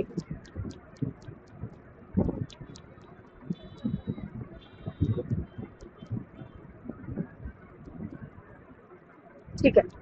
टी टेस्ट जो होता है ये सबसे ज्यादा स्टैटिस्टिकल मेथड में यूज होता है हाइपोथेसिस टेस्ट करने के लिए, पर्टिकुलरली जब आपका स्मॉल सैंपल साइज होता है तब, क्योंकि आपका टी टेस्ट आपका किसके लिए कंफर्टेबल, स्मॉल सैंपल साइज के लिए ही होता है। पॉपुलेशन पैरामीटर्स अननोन होते हैं, ठीक है, पॉपुलेशन पैरामीटर्स अननोन होते हैं, तो यहाँ पे मैं ये भी लिख दे रही हूँ, पॉपुलेशन पैरामीटर्स अननोन होते हैं, ओके, पॉपुलेशन पैरामीटर्स अननोन होता है। स्टैटिस्टिकल मेथड होता है टी टेस्ट, जिसके हेल्प से हम मीन को और दो सैंपल का कंपेयर कर सकते हैं, ये अज्यूम करते हुए कि पॉपुलेशन जो है वो सेम पॉपुलेशन से ड्रॉ किया हुआ है। जो यहाँ पे टेस्ट अज्यूम करता है, टी टेस्ट अज्यूम करता है कि पॉपुलेशन वेरिएंस जो है अननोन है लेकिन इक्वल है दोनों सैंपल का, ठीक है, मतलब यहाँ जो ये अननोन हमने लिखा है ना, अननोन, ये अननोन है, बट ये जो हमने सैंपल लिया है ना that is from same sample, दो डिफरेंट सैंपल नहीं, हमने सेम सैंपल के हेल्प से पॉपुलेशन को ड्रॉ किया, ठीक है। Alternative hypothesis can be one side और टू साइडेड, डिपेंड करता है आपका रिसर्च क्वेश्चन के बेसिस पे। पर्टिकुलरली यूजफुल उस सिचुएशन में होता है जब sample size is small which is less then 30, which is sample size is small, जब आपका लेस देन 30 होता है तभी आपका ये यूजफुल होता है। लेस देन 30 मतलब टिल 29 आपका टी टेस्ट आपके लिए हेल्पफुल होता है। मूविंग अहेड, अब यहाँ पे देख लो जी टेस्ट क्या होता है। टी टेस्ट तो ओवर हो चुका है, जी टेस्ट क्या है? जी टेस्ट क्या आपका पैरामेट्रिक टेस्ट में आएगा? यस, जी टेस्ट भी आपका पैरामेट्रिक टेस्ट में ही आएगा। जी टेस्ट की अगर बात की जाए तो जी टेस्ट आपका डिफरेंस बताता है मीन के बीच का। ये भी आपका एक स्टैटिस्टिकल मेथड है जिसके हेल्प से आप डिफरेंस जान सकते हो between mean of two large size sample जो हम नॉर्मली डिस्ट्रीब्यूशन पॉपुलेशन से निकालते हैं। नॉर्मली डिस्ट्रीब्यूशन लिखिए मतलब क्या, पैरामेट्रिक की बात कर रहे हैं, ठीक है। हम ये अज्यूम करते हैं कि यहाँ जो पॉपुलेशन होता है जिससे हम लोग सैंपल ड्रॉ कर रहे हैं वो प्रॉपरली नॉर्मली डिस्ट्रीब्यूटेड होता है। पर्टिकुलरली तब एप्लीकेबल होता है जब लार्ज सैंपल साइज होता है। Very important, very very very important. T test में हमने देखा कि ये सिर्फ और सिर्फ टी टेस्ट जो होता है ये स्मॉल के लिए होता है, सैंपल साइज स्मॉल। तो क्या पैरामेट्रिक में क्या हम लार्ज टेस्ट को नहीं लेंगे? पैरामेट्रिक के लिए क्या लार्ज टेस्ट नहीं है? बिल्कुल है। तो जी टेस्ट जो होता है ना, जी टेस्ट क्या है? That is the difference between two mean बताता है आपको। Difference between two mean, between two mean, ठीक है, डिफरेंस बिटवीन टू मीन। साथ ही साथ जी टेस्ट जो है ना ये लार्ज सैंपल के लिए होता है। मतलब क्या इसमें 30 भी आ जाएगा? यस, 30 से स्टार्ट होगा यहाँ, ठीक है, 30 या 30 से ज्यादा, यहाँ पे इक्वल टू का भी मैं साइन देती हूँ, ठीक है। अब यहाँ देखो, पर्टिकुलरली जब आपका ये एप्लीकेबल तब होता है जब सैंपल साइज इज लार्ज। अब यहाँ पे हम लोग देख लेंगे कि वेरिएंस और डेविएशंस के बारे में इनका क्या कहना है। तो रिक्वायर्स नॉलेज ऑफ वेरिएंस, आपको जी टेस्ट में वेरिएंस का नॉलेज आपके पास होना चाहिए from the sample which is drawn. Hypothesis, alternative hypothesis आपका वन साइड भी हो सकता है, टू साइड भी हो सकता है, डिपेंड करता है रिसर्च क्वेश्चन पे। और ये पैरामेट्रिक डेटा होता है, मतलब टेस्टिंग सुटेबल किसके लिए होता है? Difference between the parametric data set के, ठीक है। इतना ही छोटा सा जी टेस्ट के बारे में था। जी टेस्ट का सबसे इंपॉर्टेंट पॉइंट ये था कि वो लार्ज सैंपल के लिए होता है और हमें पॉपुलेशन वेरिएंस का नॉलेज चाहिए होता है, नॉलेज चाहिए होता है। अब what is F test? F test क्या है? जी टेस्ट हो गया, टी टेस्ट हो गया, एफ टेस्ट भी देख लेंगे हम लोग। एफ टेस्ट में अगर आप देखोगे तो ये भी आपका एक स्टैटिस्टिकल मेथड है जिसके हेल्प से हम लोग क्या करते हैं, दो नॉर्मल डिस्ट्रीब्यूशन का कंपैरिजन करते हैं। एफ टेस्ट दिया है किसने? आर ए फिशर ने। F for Fisher, R A Fisher, that is Ronald Fisher, ठीक है। यहाँ हम अज्यूम करते हैं कि जो पॉपुलेशन है जिससे हम सैंपल ड्रॉ कर रहे हैं सब कुछ नॉर्मली डिस्ट्रीब्यूटेड है, क्योंकि आपका पैरामेट्रिक टेस्ट में सब कुछ नॉर्मली डिस्ट्रीब्यूटेड होता है। यहाँ पे सैंपल जो है रैंडमली ड्रॉ किया जाता है पॉपुलेशन में से, इंडिपेंडेंट ऑब्जर्वेशन शेयर करते हैं हम सैंपल से, ठीक है। और हाइपोथेसिस आपका वन साइड और टू साइड कुछ भी हो सकता है, डिपेंड करता है आपका रिसर्च क्वेश्चन पे। और यहाँ पे आपको पहले से जानकारी होना चाहिए पॉपुलेशन का जिसको हम कंपेयर कर रहे हैं, वेरिएंस ऑफ पॉपुलेशन का जिसको हम कंपेयर कर रहे हैं। सिंपल इजी हो गया पैरामेट्रिक टेस्ट। और एक बच गया last, ANOVA.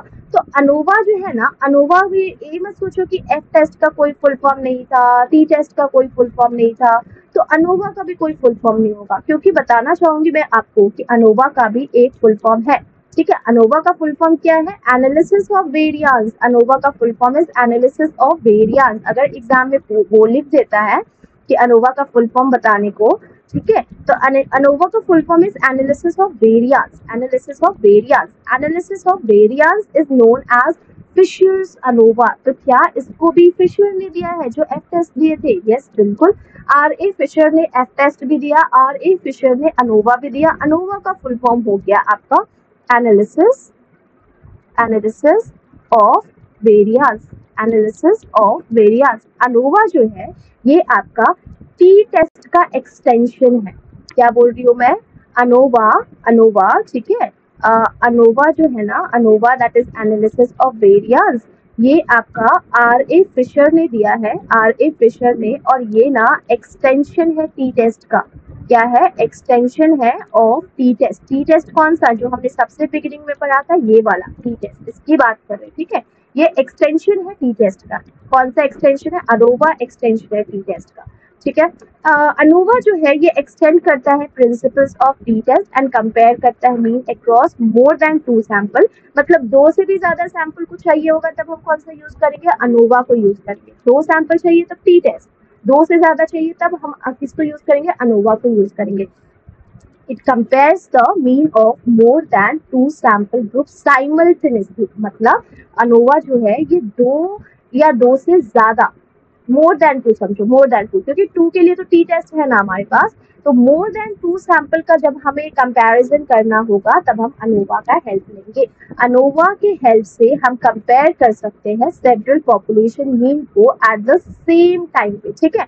Several population mean मतलब मोर देन 2 सैंपल मीन को हम एक साथ एक ही टाइम पे कंपैरिजन कर सकते हैं। एनालिसिस ऑफ वेरिएंस मतलब अनोवा की बात कर रहे हैं, ये आपका एफ टेस्ट के एफ डिस्ट्रीब्यूशन के हेल्प से परफॉर्म होता है। ANOVA is suitable for comparing the difference अगर mean value is more than 2 sample with parametric data. मतलब फर्स्ट ऑफ ऑल ये याद रखना, अनोवा तो पैरामीट्रिक टेस्ट में आएगा ही आएगा, और ये एक्सटेंशन भी है टी टेस्ट का, और अगर एक्सटेंशन है तो यहाँ पे हम लोग more than two sample group की बात करेंगे हमेशा ही, मोर देन 2 सैंपल ग्रुप की हमेशा ही बात करेंगे। तो एनोवा हो गया खत्म हमारा, मतलब हमारा पैरामेट्रिक टेस्ट गॉट ओवर। अब हम आ जाते हैं काई स्क्वायर टेस्ट पे। काई स्क्वायर टेस्ट जो है ना ये आपका नॉन पैरामेट्रिक है, और नॉन पैरामेट्रिक का हमने सिर्फ 3 देखा, एक काई स्क्वायर टेस्ट, एक मैन विटनी टेस्ट और एक क्रुशाल वॉलिस टेस्ट, यही 3 था बस, ठीक है, यही 3 था। तो यही 3 को फटाक से पढ़ के अभी खत्म कर देते हैं,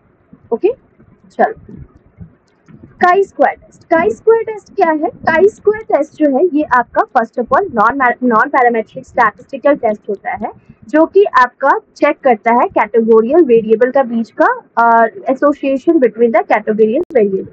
काई स्क्वायर टेस्ट जो है ये आपका नॉन नेगेटिव मतलब पॉजिटिव, अगर कुछ चीज नेगेटिव नहीं है तो क्या है वो पॉजिटिव है। तो काई स्क्वायर टेस्ट जो होता है ना ये नॉन नेगेटिव और पॉजिटिवली स्क्यूड डिस्ट्रीब्यूशन के लिए होता है विच इज टुवर्ड्स राइट। क्या नॉन नेगेटिव होना चाहिए और स्क्यूड होना चाहिए किस तरफ, राइट की तरफ। मतलब क्या हम बोलना चाह रहे हैं ध्यान से समझना, ऐसे हम ग्राफ बनाते हैं ऐसे करके, ठीक है, तो इधर साइड ये नेगेटिव होता है, नेगेटिव साइन आते हैं इधर सारे, ठीक है, दैट इज -1 -2 और यहाँ 0, देन यहाँ 1 2 3 4 5, तो ये वाला एरिया आपका नॉन नेगेटिव हुआ, ये आपका नॉन नेगेटिव हुआ, और नॉन नेगेटिव हुआ मतलब क्या है, ये पॉजिटिव हुआ। तो काई स्क्वायर जो टेस्ट है ना वो इस एरिया के लिए ही वर्क करता है, ठीक है। तो इसके लिए क्या कौन है, देयर इज अ काई स्क्वायर टेस्ट, कौन है, काई स्क्वायर टेस्ट, ठीक है। Chi square test that is non negative और skewed, non negative with positive और राइट स्क्यूड। अब देखो, अब इस डायग्राम में अगर हम लोग आ जाए तो ये आपका लेफ्ट हो जाता है और ये आपका राइट हो जाता है। और जहां तक कि देखोगे अभी आप, अभी मैंने क्या बोला कि काई स्क्वायर टेस्ट नॉन नेगेटिव होना चाहिए और पॉजिटिव होना चाहिए, और जो स्क्यूड डेटा वो किधर साइड होना चाहिए, राइट साइड होना चाहिए। तो क्या यहाँ पर राइट साइड है, यस, तो ये आपका काई स्क्वायर को रिप्रेजेंट कर रहा है, यस। तो काई स्क्वायर में नॉन नेगेटिव होना चाहिए और पॉजिटिव होना चाहिए, और साथ ही साथ जो स्क्यूड डेटा होना चाहिए that should be towards right. यहाँ पे हम मेजर करते हैं कि कैसे डेटा ऑब्जर्व कर रहे हैं, उसको कंपेयर कर रहे हैं एक्सपेक्टेड डेटा से, जहाँ पे हम ये इंडिकेट करते हैं कि कैसे डेटा एक दूसरे से डिफर कर रहा है एक्सपेक्टेड फ्रीक्वेंसी से। काई स्क्वायर टेस्ट जो है ये आपका एसोसिएशन बिटवीन 2 अट्रीब्यूट या कैटेगोरियल वेरिएबल का बीच का डिफरेंस को देखता है।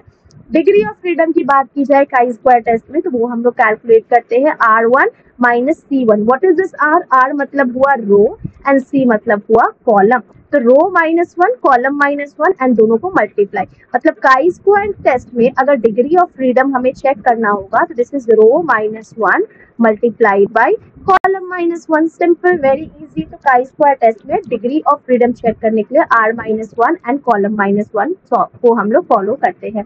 अगर हम डेटा को ऑब्जर्व करें, काई स्क्वायर डेटा को ऑब्जर्व करें तो यहाँ statistics see the critical value, null hypothesis reject किया जाता है and difference association between the variable हम चेक करते हैं। तो ये आपका काई स्क्वायर टेस्ट का कुछ फीचर्स देखेंगे जब आपका chi square test is good to use. Chi square test जो है ये इस टाइम पे हम लोग अच्छे से यूज कर सकते हैं बिना कोई झंझट का, बिना कोई प्रॉब्लम का, ठीक है। तो जैसे कि देखोगे यहाँ पे type of chi square test की अगर बात करें तो ये कंडीशन कब गुडनेस टू फिट होता है, टेस्ट ऑफ इंडिपेंडेंस, मतलब आपका काई स्क्वायर टेस्ट जो है ना ये डिटरमाइन करता है कि जो दो एट्रीब्यूट है ना ये इंडिपेंडेंट है या नहीं है। समझ में आया? काई स्क्वायर टेस्ट आपका फिट कब होता है, जब टेस्ट ऑफ इंडिपेंडेंस ये डिटरमाइन करता है कि जो दो एट्रीब्यूट है, इंडिपेंडेंट और डिपेंडेंट वेरिएबल की बात की जा रही है, तो वो इंडिपेंडेंट है या नहीं। ये एसेस करता है association between two categorical variables. Goodness of fit assess करता है, अग्री करता है consistency between the observed sample distribution and hypothesized population distribution. ये सूटेबल आपका तब होता है डेटा टेस्टिंग में जब फ्रीक्वेंसी मैच करता है एक्सपेक्टेड फ्रीक्वेंसी से अंडर स्पेसिफाइड डिस्ट्रीब्यूशन। ठीक है, होमोजेनिटी होता है डेटा में, मतलब सिमिलर डेटा की बात हो रही है। डिटरमाइन करता है दो या दो से ज्यादा सैंपल जो हम ड्रॉ कर रहे हैं सेम पॉपुलेशन से और डिफरेंट पॉपुलेशन से, वो इवेलुएट करता है कि वो सिमिलर है या नहीं डिफरेंट ग्रुप ऑफ पॉपुलेशन से। ठीक है, कंडीशंस देख लेते हैं। कुछ कंडीशंस है आपका like parametric test, sorry non parametric test का काई स्क्वायर टेस्ट में कुछ कंडीशन है कब ये गुडनेस ऑफ फिट हो सकता है। सिंपल रैंडम सैम्पलिंग मेथड को हमें फॉलो करना होता है। इसमें जो भी हम सैंपल सेलेक्ट करेंगे उस सैंपल को सेलेक्ट करने के लिए हमें ये ध्यान रखना होगा कि सैम्पलिंग मेथड जो है हम लोग हमेशा रैंडम सैम्पलिंग मेथड को ही फॉलो कर रहे हैं और ये ध्यान रख रहे हैं कि सभी मेंबर के पास पॉपुलेशन में सेलेक्ट होने का इक्वल चांस है।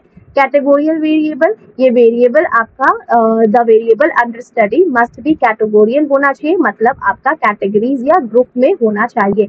एक्सपेक्टेड वैल्यू, एक्सपेक्टेड वैल्यू जो होता है frequency of observation each category में हमेशा शुड बी एट लीस्ट 5 तो होना चाहिए, सो दैट फ्रीक्वेंसी अगर लेस देन 5 तो ऑल्टरनेटिव मेथड एडजस्टमेंट का रिक्वायरमेंट आपको पड़ सकता है। ठीक है, तो ये काई स्क्वायर टेस्ट के बारे में हो गया।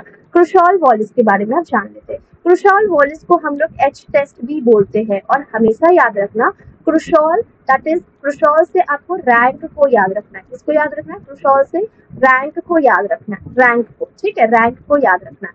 अब जैसे यहाँ देखोगे क्रुशॉल वॉलिस एच टेस्ट जो है ये आपका रैंक के बेसिस पे होता है। किसके बेसिस पे होता है? रैंक के बेसिस पे होता है।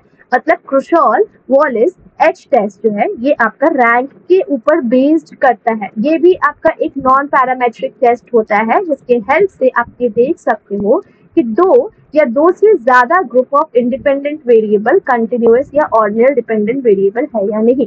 ये ऑल्टरनेटिव होता है अनोवा का। अच्छा, मतलब टी टेस्ट का ऑल्टरनेटिव अनोवा जो कि उसको एक्सटेंड किया है, और अनोवा का ऑल्टरनेटिव क्रुशॉल वॉलिस। यस, ठीक है, यस, ये भी आपका नॉन पैरामेट्रिक टेस्ट है। Non parametric one way ANOVA है जिसको बोलते हैं, वन वे अनोवा का ये ऑल्टरनेटिव है।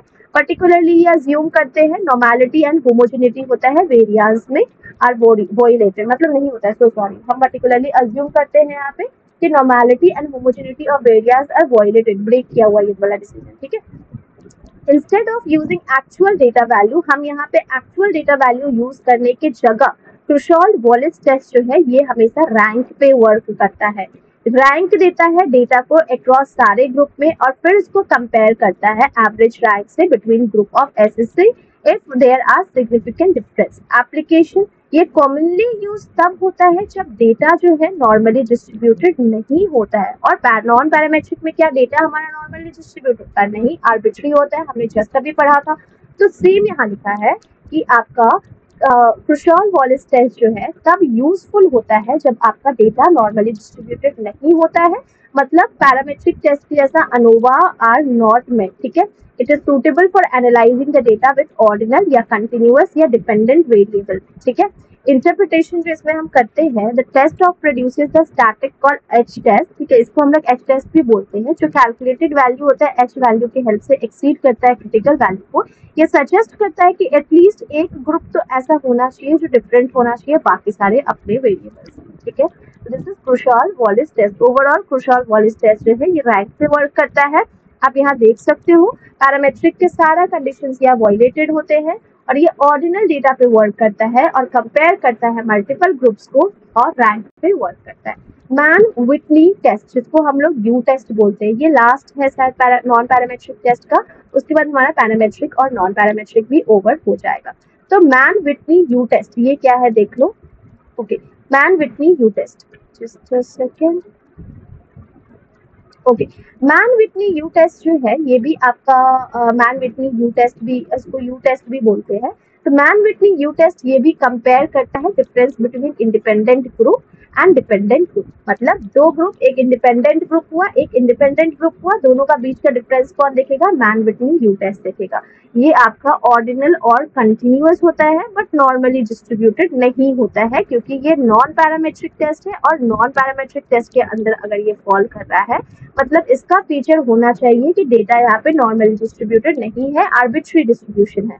Test statistic the test statistic use in Mann Whitney test is U, हम यू के हेल्प बताते हैं। Non parametric counterpart of FT test, ये आपका ट्रू या नॉन पैरामेट्रिक काउंटर पार्ट होता है टी टेस्ट का। ये पर्टिकुलरली यूजफुल तब होता है जब हम स्मॉल सैंपल साइज में डील कर रहे हैं जो नॉर्मली डिस्ट्रीब्यूटेड नहीं है। जब डेटा नॉर्मली डिस्ट्रीब्यूटेड है और सैंपल साइज भी स्मॉल है तब हम टी टेस्ट को यूज करते हैं। जब when data is your not normally distributed और सैंपल साइज भी स्मॉल है तब हम किसको यूज करेंगे? मैन विटनी टेस्ट को यूज करेंगे। एक्यूरेसी की बात करें तो आपको एक्यूरेट एस्टिमेट प्रोवाइड करता है सिग्निफिकेंस, स्पेशली उस सिचुएशन में जहाँ पे sample size are small and population normally distributed नहीं होता है। टेस्ट रैंक कंबाइन करता है data from both the group and then compare करता है rank from each the group and determine करता है significant difference between them. It is commonly use जहाँ पे रिसर्च अजम्पशन किया जाता है कि नॉर्मेलिटी इज वायलेटेड, मतलब नॉर्मली डिस्ट्रीब्यूटेड नहीं है, एंड डील करता है ऑर्डिनल या कंटिन्यूअस डेटा से जो नॉर्मली डिस्ट्रीब्यूटेड नहीं होता है। ओवरऑल जो मैन विटनी यू टेस्ट है ये आपका एक वैल्यूएबल टूल है जो कंपेयर करता है टू इंडिपेंडेंट ग्रुप को जहाँ पे पैरामेट्रिक अजम्पशंस मेट नहीं होते हैं, मतलब नॉन पैरामेट्रिक होता है अलग अलग रिसर्च सेटिंग में। तो चलो ये वाला हमारा parametric and non parametric is over. अब जैसे कि मान लो फैक्टर एनालिसिस क्या होता है, अभी हम लोग ये देख लेते हैं factor analysis.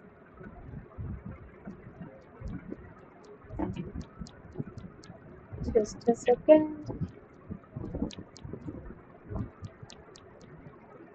Okay, factor analysis एक स्टैटिस्टिकल मेथड है जिसकी हेल्प से हम डिस्क्राइब करते हैं variability among observe variable bye identifying underlying factor.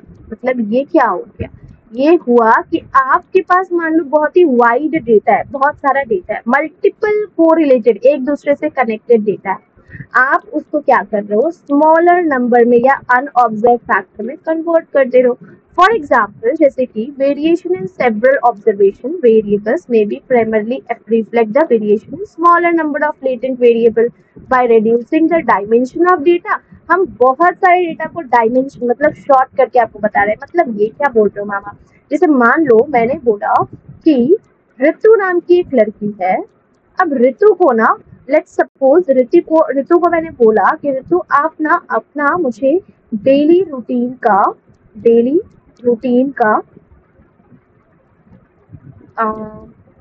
खाने का ईटिंग हैबिट्स बता दो कि आप क्या खाते हो, मतलब आप वेज ज्यादा खाते हो या नॉन वेज ज्यादा खाते हो। ऋतु ने क्या बोला? वेज और नॉन वेज बोलने की जगह, वेज या नॉन वेज बोलने की जगह वो क्या बोलती है? मैम मैं तो मॉर्निंग में कुछ हल्का सा जूस, लंच में चिकन,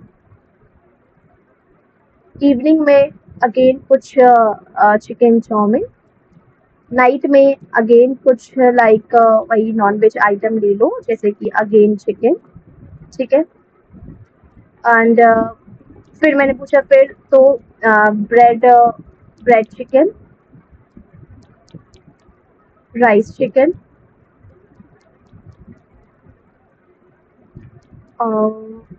तंदूरी चिकन, मैं ये सब खाती हूँ, ठीक है। अब क्या हो रहा है, मान लो एज अ रिसर्चर अगर आप इनके डेटा को नोट कर रहे हो तो आपको ये सब डेटा नोट करने में कितना टाइम लगेगा? काफी टाइम लगेगा, बहुत टाइम लगेगा, राइट? आई नो आप जल्दी लिख लोगे बट फिर भी टाइम लगेगा ना। तो आपने क्या किया, ये सब चीज को कंक्लूड करके एक नाम दे दिया non veg. This is only factor analysis. जब हम अपने डेटा को शॉर्ट कर रहे हैं, so this is known as factor analysis. Same यहाँ लिखा है कि by reducing the dimension of data, factor analysis क्या करता है, सिंप्लीफाई करता है कॉम्प्लेक्स डेटा सेट को और हेल्प करता है कि आप पैटर्न को समझ सको, सबके बीच एक ऐसा कॉमन रिलेशनशिप बना सको, और इस प्रोसेस को हम लोग डायमेंशन रिडक्शन भी बोलते हैं, या फिर मल्टीपल वेरिएबल फैक्टर को, या फिर वन और मोर इसको कंबाइन कर दे रहे हैं ना, कंपोजिट कर रहे हैं तो सुपर वेरिएबल भी बोलते हैं। अब जैसे कि मान लो मैंने एक स्टूडेंट मोहन से पूछा कि आपको कौन सा सब्जेक्ट ज्यादा अच्छा लगता है, उन्होंने बोला मैम मुझे ग्रामर अच्छा लगता है, मैम मुझे रीडिंग करना अच्छा लगता है, इंग्लिश रीडिंग, ठीक है, मुझे लिटरेचर अच्छा लगता है, मुझे नॉवेल्स अच्छे लगते हैं, मुझे स्टोरी रीडिंग अच्छा लगता है, मुझे इंग्लिश लैंग्वेज सॉल्व करना अच्छा लगता है। तो अब देखो ये सब कुछ मिला के ये मोहन तो एक ही बात कहना चाह रहा है ना कि इसको इंग्लिश सब्जेक्ट अच्छा लगता है, इंग्लिश सब्जेक्ट अच्छा लगता है, राइट? यही कहने का ना मतलब है कि इसको इंग्लिश सब्जेक्ट अच्छा लग रहा है। तो ये सब डेटा को मैंने क्या किया, कंबाइन करके एक अलग से इसको वेरिएबल का नाम दिया, दैट इज इंग्लिश सब्जेक्ट। तो सेम है ये आपका फैक्टर एनालिसिस, जो क्या करता है, कॉम्प्लेक्स डेटा सेट को कंबाइन करके इजी कर देता है, ठीक है, इजी कर देता है, अंडरस्टैंडेबल कर देता है, इसके पैटर्न को हमें समझाता है, पैटर्न को समझ करके हम इसको छोटा करते हैं, शॉर्ट करते हैं, that is your factor analysis. Clear है? तो सेम यहाँ लिखा हुआ है कि factor analysis is like looking for pattern in a bunch of data. ठीक है, यहाँ हमारे पास इतना सारा डेटा था, हम सभी का बीच का एक पैटर्न को समझने की कोशिश कर रहे थे कि ग्रामर तो इंग्लिश में भी होता है, रीडिंग इंग्लिश का, लिटरेचर इंग्लिश का, नॉवल इंग्लिश का, story reading English, language English, है ना। तो हमने एक पैटर्न को समझा एंड इमेजिन करो आपके पास बहुत सारे इंफॉर्मेशन है, ठीक है, अलग अलग डिफरेंट थिंग का, but you think that some of the information is really some basic idea, same basic idea। तो फैक्टर एनालिसिस क्या करेगा, आपको हेल्प करेगा कि वो सारे इंफॉर्मेशन को जो एक दूसरे से रिलेटेड है सबको एक साथ कर लो, ग्रुप टुगेदर, एंड उसको सिंप्लीफाई कर लो, कॉम्प्लेक्स डेटा को थोड़ा सिंप्लीफाई कर दो, सो दैट आप रिलेशनशिप को एक्सप्लेन कर सको in different pieces, and this is the way you understand the data better and see a bigger picture more clearly। same factor analysis है। let's say यहाँ पे एक एग्जांपल भी है फैक्टर एनालिसिस का, जैसे कि मान लो let's say आपने एक सर्वे रखा, ठीक है, we have a survey with a question जहाँ पे आप पीपल का उसका ईटिंग हैबिट पूछ रहे हो, like they often eat fruit, vegetable, meat या जंक फूड। अब क्या होता है कि अब ये सब आप अलग अलग मान लो, यहाँ पे क्या कर रहे हो आपने एक सर्वे बनाया, सर्वे लेना चाहते हो, सर्वे में आपने क्वेश्चंस प्रिपेयर किया, ठीक है, क्वेश्चंस में आप जानना क्या चाहते हो, सबका ईटिंग हैबिट जानना चाहते हो, आप क्या चाहते हो जानना, आप सबका ईटिंग हैबिट जानना चाहते हो, ठीक है। तो आपने क्या किया, ऑप्शन में क्या क्या रखा, fruit, vegetable, meat, junk food, ठीक है, तो यहाँ लिख दे रही हूँ, फ्रूट एक बॉक्स दे दिया, वेजिटेबल एक बॉक्स दे दिया, meat box and junk food, ठीक है, बॉक्स दे दिया। अब मैंने एक सैंपल का पेपर, एक सर्वे का क्वेश्चन इस प्रकार से रेडी किया, मतलब सर्वे का एक तरीका ये हुआ क्वेश्चन रेडी करने का, ठीक है, एक तरीका ये हुआ सर्वे का क्वेश्चन को रेडी करने के लिए, जहाँ पे मैंने ईटिंग हैबिट्स जानने के लिए इस तरीके से अपने क्वेश्चंस को प्रिपेयर किया है, ठीक है। अब दूसरा मेथड देखो क्या हो सकता है, We also ask about their exercise habit and overall health habit। अब इसमें अच्छा दो और ऑप्शन है, that is exercise habit and हम उनसे ओवरऑल उनका हैबिट भी पूछ रहे हैं, मतलब ये तो अपने वर्ड्स में ही लिखेंगे। चलो ये हुआ एक मेरा तरीका क्वेश्चन रेडी करने का, ठीक है।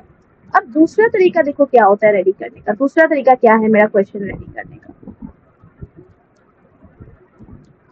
दूसरा तरीका ये हो सकता है, instead of looking at each question separately, आपने फैक्टर एनालिसिस के हेल्प से आपने क्या क्वेश्चन पूछ लिया कि आप अपना हेल्दी लाइफस्टाइल या अनहेल्दी लाइफस्टाइल आप किस में फॉलो करते हो।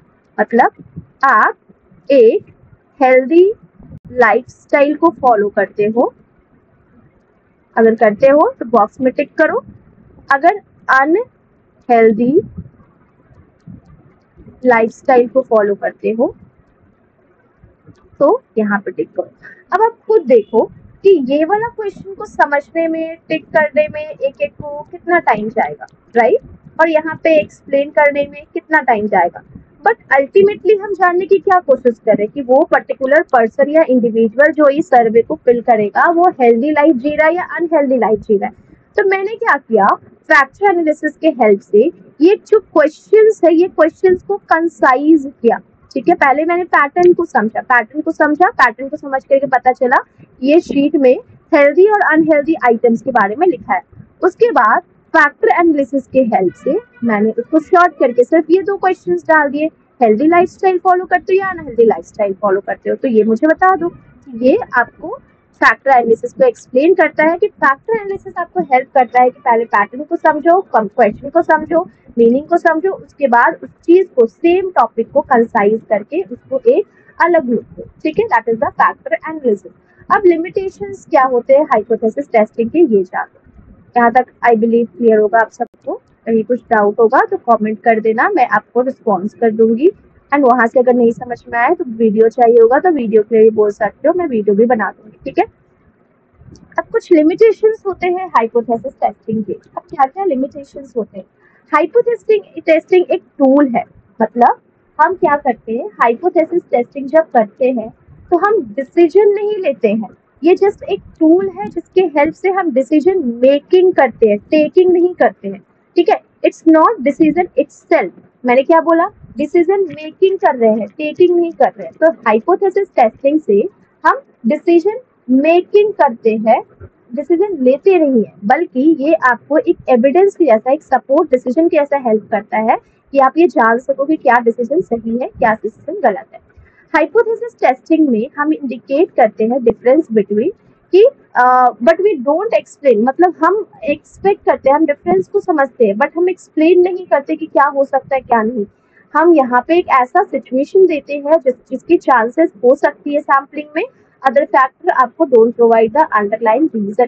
प्रोबेबिलिस्टिक नेचर हाइपोथेसिस टेस्टिंग में हमेशा हम ये बोलते हैं कि ऐसा हो सकता है, ऐसा होने की चांसेस है, ऐसा होने की प्रोबेबिलिटी है, मतलब हम उसको एब्सोल्यूट क्लैरिटी, एब्सोल्यूट सर्टेनिटी नहीं बोलते कि ऐसा ही होगा, हम बोलते हैं ऐसा हो सकता है, ऐसे होने की चांसेस है, ऐसे होने की प्रोबेबिलिटीज है। तो दैट इज आपका प्रोबेबिलिस्टिक नेचर का होता है। Result are interpreted in terms of likelihood, probability rather than definitive conclusion, हम प्रॉपर कंक्लूजन नहीं देते।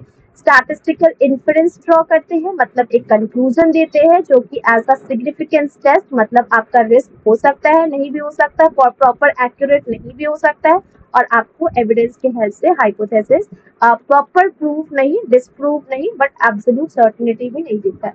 लेवल ऑफ मेजरमेंट, ये तो हमने ऑलरेडी स्टैट्स में कर रखा है, तो अगर ये वाला आपको देखना है तो स्टैट्स का फर्स्ट क्लास देख लेना, हमारा डिटेल क्लास में ऑलरेडी आपको मिल जाएगा, और साथ ही साथ रिवीजन क्लास में भी मैंने इसको किया है कि नॉमिनल क्या होता है, ऑर्डिनल क्या होता है, इंटरवल क्या होता है, रेशियो क्या होता है। इसको इग्नोर मत करना, बहुत इंपॉर्टेंट है। ये वाला पार्ट भी किया है, ये भी करा चुकी हूँ मैं, ये भी हो चुका है 4 लेवल ऑफ मेजरमेंट, और ये सबका सब जो है फ्रेश कराया है, आई थिंक लास्ट वीक ही कराया है, और शायद उससे पहले, मतलब लास्ट मंथ का ही है, तो नया ही टॉपिक है, तो उसको वहां से आप देख सकते हो। अब देखो ये रैंडमाइजेशन क्या होता है, कोहॉर्ट स्टडीज क्या होता है, ये कुछ एक दो टॉपिक है जो आपको एग्जाम में रैंडमली पूछ लिए जाते हैं, ऑप्शंस में दे दिए जाते हैं, तो बच्चे थोड़ा समझने में परेशानी फेस करते हैं, तो यहाँ पे मैं बता रही हूँ। रैंडमाइजेशन से एक वर्ड को समझोगे, दैट इज रैंडम। रैंडम, हम रैंडमली सेलेक्ट कर रहे हैं, तो रैंडमाइजेशन मतलब क्या होता है, यहाँ पे जो थिंग्स जिसको चूज किया जा रहा है हम कोई पर्टिकुलरली ऑर्डर नहीं फॉलो कर रहे, ना ही कोई पैटर्न को फॉलो कर रहे हैं। हम जैसे कि मान लो 10 हैट रखा है, 10 हैट में से किसी का भी मैंने नाम उठा लिया या किसी भी हैट को पिक कर लिया। मतलब ये हुआ कि यहाँ पे हर एक नाम के पास इक्वल चांस होता है कि आप हमारे सैंपल का या आपको हम सेलेक्ट कर सकते हैं अपनी रिसर्च का हिस्सा बनाने के लिए। तो रैंडम सैंपल जो होता है ना, उसी को हम लोग रैंडमाइजेशन के हेल्प से समझ सकते हैं। Random sample people from a group, जहाँ पे सभी के पास सेम चांस होता है of being picked. Cohort study क्या होता है? कोहॉर्ट स्टडी भी आपका एक टाइप ऑफ रिसर्च मेथड है, जहाँ पे कुछ ग्रुप ऑफ इंडिविजुअल्स होते हैं जो अपना कॉमन कैरेक्टरिस्टिक एंड एक्सपीरियंस को शेयर करते हैं। जैसे कि लेट्स सपोज मैंने बोला कि मुझे कोहॉर्ट स्टडी करना है, CHOROT, कोहॉर्ट स्टडी करना है, और मुझे कोहॉर्ट स्टडी किसके ऊपर करना है? मान लो कुछ ग्रेजुएट्स के ऊपर करना है, ग्रेजुएट्स के ऊपर। अब ग्रेजुएट्स में मैंने क्या सोचा कि जिन बच्चों का ईयर 1997 से लेकर 1999 तक होगा, सिर्फ उसी को मैं अपनी स्टडी में कंक्लूड करूंगी, मतलब इंक्लूड करूंगी। तो मैंने क्या किया, इस एज ग्रुप को डिसाइड किया सो दैट इस एज ग्रुप के सभी पर्सन का सेम एक्सपीरियंस होगा, सेम इनका लाइक पास्ट स्टडी का पैटर्न होगा, राइट। सेम जैसे कि मान लो इनका कुछ ऐसा मतलब बिहेवियर होगा, हम लोग ऑब्जर्व कर सकते हैं, जो आपस में इन लोगों का सेम होगा। तो देखो, कोहॉर्ट स्टडी का मतलब ये है कि हम क्या कर रहे हैं, कुछ ऐसा जो इनमें सेम हो उस चीज का ही सिलेक्शन कर रहे हैं। जैसे कि मैंने यहाँ पे क्या किया है कि मान लो मैं कुछ एक्सपेरिमेंट करने वाली हूँ। अब मैंने बोला कि जो भी बच्चों का जन्म जो है 2000 का होगा, सिर्फ वही मेरे स्टडी में इंक्लूड होंगे, सो दैट मैं इनका सेम एक्सपीरियंस को समझ सकूं। अब मान लो जैसे कि 2000 में रीता का भी हुआ है और सीता का भी हुआ है, तो रीता और सीता ने दोनों ने मिल करके मान लो कोविड फेज देखा है, तो क्या दोनों का एक्सपीरियंस सेम होगा कोविड का? क्या वो दोनों ही एक्सप्लेन कर सकते हैं कि हाँ इस टाइम में कोविड हुआ था, दोनों ही बता सकते हैं? अब जैसे कि मान लो मैंने लिया एक बच्चे को जो 2000 का और एक बच्चे को लिया जो 1987 का है। अब 2000 में कोविड आया था, 1987 में नहीं आया था। तो 2000 में जो दो स्टूडेंट है ये मुझे कोविड को एक्सप्लेन कर पाएंगे, वेराज ये दो स्टूडेंट जो है ये एक्सप्लेन नहीं कर पाएंगे। तो मैं क्या करूंगी, कोहॉर्ट स्टडी का हेल्प लूंगी, और कोहॉर्ट स्टडी की हेल्प से मैं क्या करूंगी, एक ऐसे पर्सन को सेलेक्ट करूंगी जिनका सेम एक्सपीरियंस होगा, सो दैट मुझे पर्टिकुलरली रिस्पॉन्स दोनों से मिल पाए। ठीक है, that is only cohort study.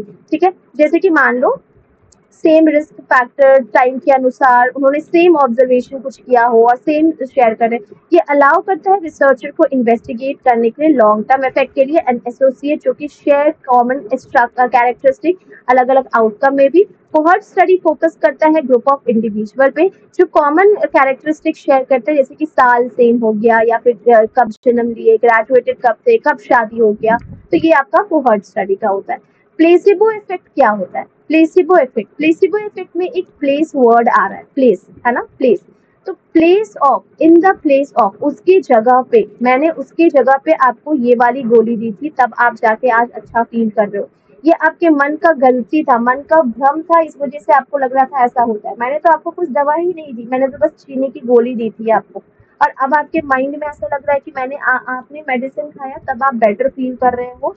ऐसा कुछ नहीं है। ठीक है, प्लेसिबो इफेक्ट क्या होता है, मैंने ये क्या बोला, कुछ समझ में आया या नहीं आया? जैसे कि मान लो क्या होता है कि एक स्टूडेंट है, उसको एग्जाम देने को है। अब सभी स्टूडेंट का ना कुछ फेवरेट पेन होता है, राइट।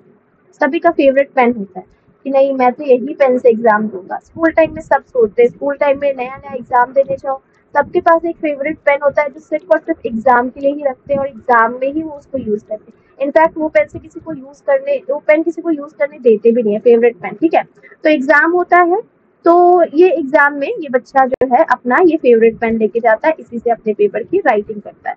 ठीक है, एग्जाम में बहुत अच्छा marks, 100 on 100, very good, star marks. अब होता क्या है, इस एग्जाम के लिए इसने पढ़ा भी होगा, ऐसा तो नहीं है सिर्फ पेन पे डिपेंड कर रहा है, पढ़ा भी होगा, राइट।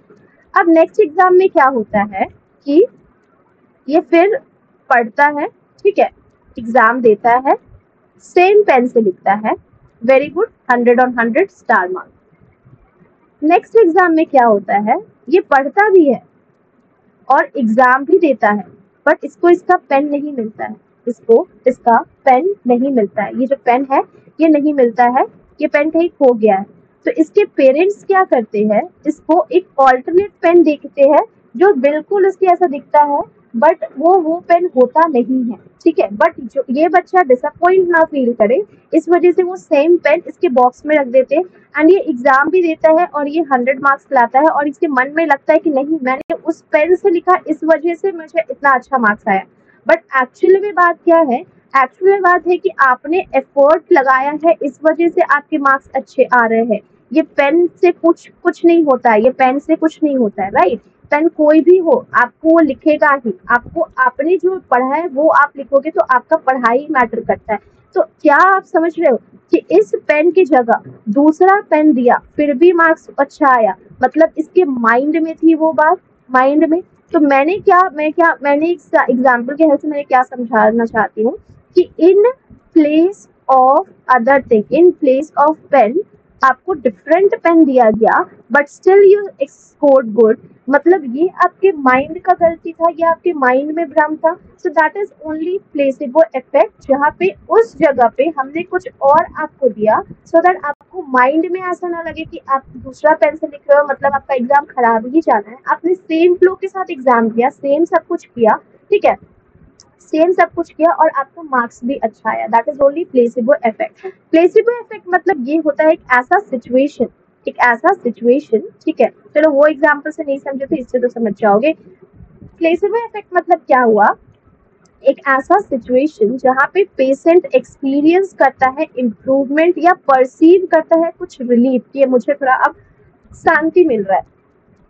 पहले जो सिम्टम था या आफ्टर रिसीविंग ट्रीटमेंट, जो कि नो थेरेपेटिक इफेक्ट होता है। प्लेसिबो इफेक्ट मतलब ये हुआ एक ऐसा सिचुएशन जहाँ पे पेशेंट को उनका एक्सपीरियंस या फिर उन्होंने कुछ ऐसा सोच रखा है उसको इम्प्रूव करने के लिए, उनके सिम्टम्स को इम्प्रूव करने के लिए, उनके कंडीशन को रिमूव करने के लिए हम उनको क्या करें, इम्प्रूवमेंट एक्चुअली में चाहिए नहीं, बट उनका माइंड में ऐसा है इसलिए हम उसको ट्रीटमेंट तो दे रहे हैं, बट प्लेसिबो का ट्रीटमेंट दे रहे हैं। मतलब हम क्या कर रहे हैं, instead of believing to occur due to patient expectation, belief and psychological factor, in other words patient के belief को सुधारने के लिए हम उनको एक ट्रीटमेंट दे रहे हैं जो एक्चुअल साइकोलॉजिकल ट्रीटमेंट नहीं है, उनके माइंड को चेंज करने के लिए, उनका सिम्टम्स के अकॉर्डिंग, इम्प्रूवमेंट के अकॉर्डिंग। जैसे कि पेशेंट बिलीव कर सकता है कि उसको मेडिकेशन चाहिए, बट एक्चुअली में उसको हम लोग क्या कर रहे हैं, उसको मेडिसिन नहीं चाहिए तो हम लोग उसको शुगर पिल्स दे रहे हैं,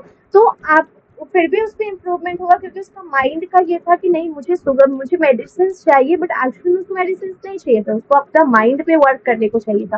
तो क्लिनिकल स्टडीज में रिसर्चर जो है प्लेसिबो को यूज करते हैं, पार्टिसिपेंट्स को डिवाइड करते हैं ग्रुप्स में, जिसमें एक को हम लोग ट्रीटमेंट देते हैं और दूसरा को ट्रीटमेंट नहीं देते, और थर्ड ग्रुप जो होता है जिसको कंट्रोल ग्रुप बोलते हैं, जिसको कोई भी ट्रीटमेंट नहीं मिलता है, ठीक है, कोई भी ट्रीटमेंट नहीं मिलता। समझ में आया? देखो 3 ग्रुप है, एक ग्रुप को हम लोग ट्रीटमेंट दे रहे हैं, एक ग्रुप को हम लोग प्लेसिबो दे रहे हैं, और एक ग्रुप को जिसको बिल्कुल ही ट्रीटमेंट नहीं चाहिए। तो इसके हेल्प से रिसर्चर एसेस कर पाता है कि क्या यहाँ पे एक्चुअल जो ट्रीटमेंट था वो दिया, यहाँ पे प्लेसिबो दिया, मतलब उसकी जगह पे कुछ और, यहाँ पे कोई भी ट्रीटमेंट नहीं दिया। तो इसके हेल्प से रिसर्चर समझ पाते हैं कि किससे क्या इफेक्ट पड़ रहा है और कंबाइन करके समझ पाते हैं, ठीक है।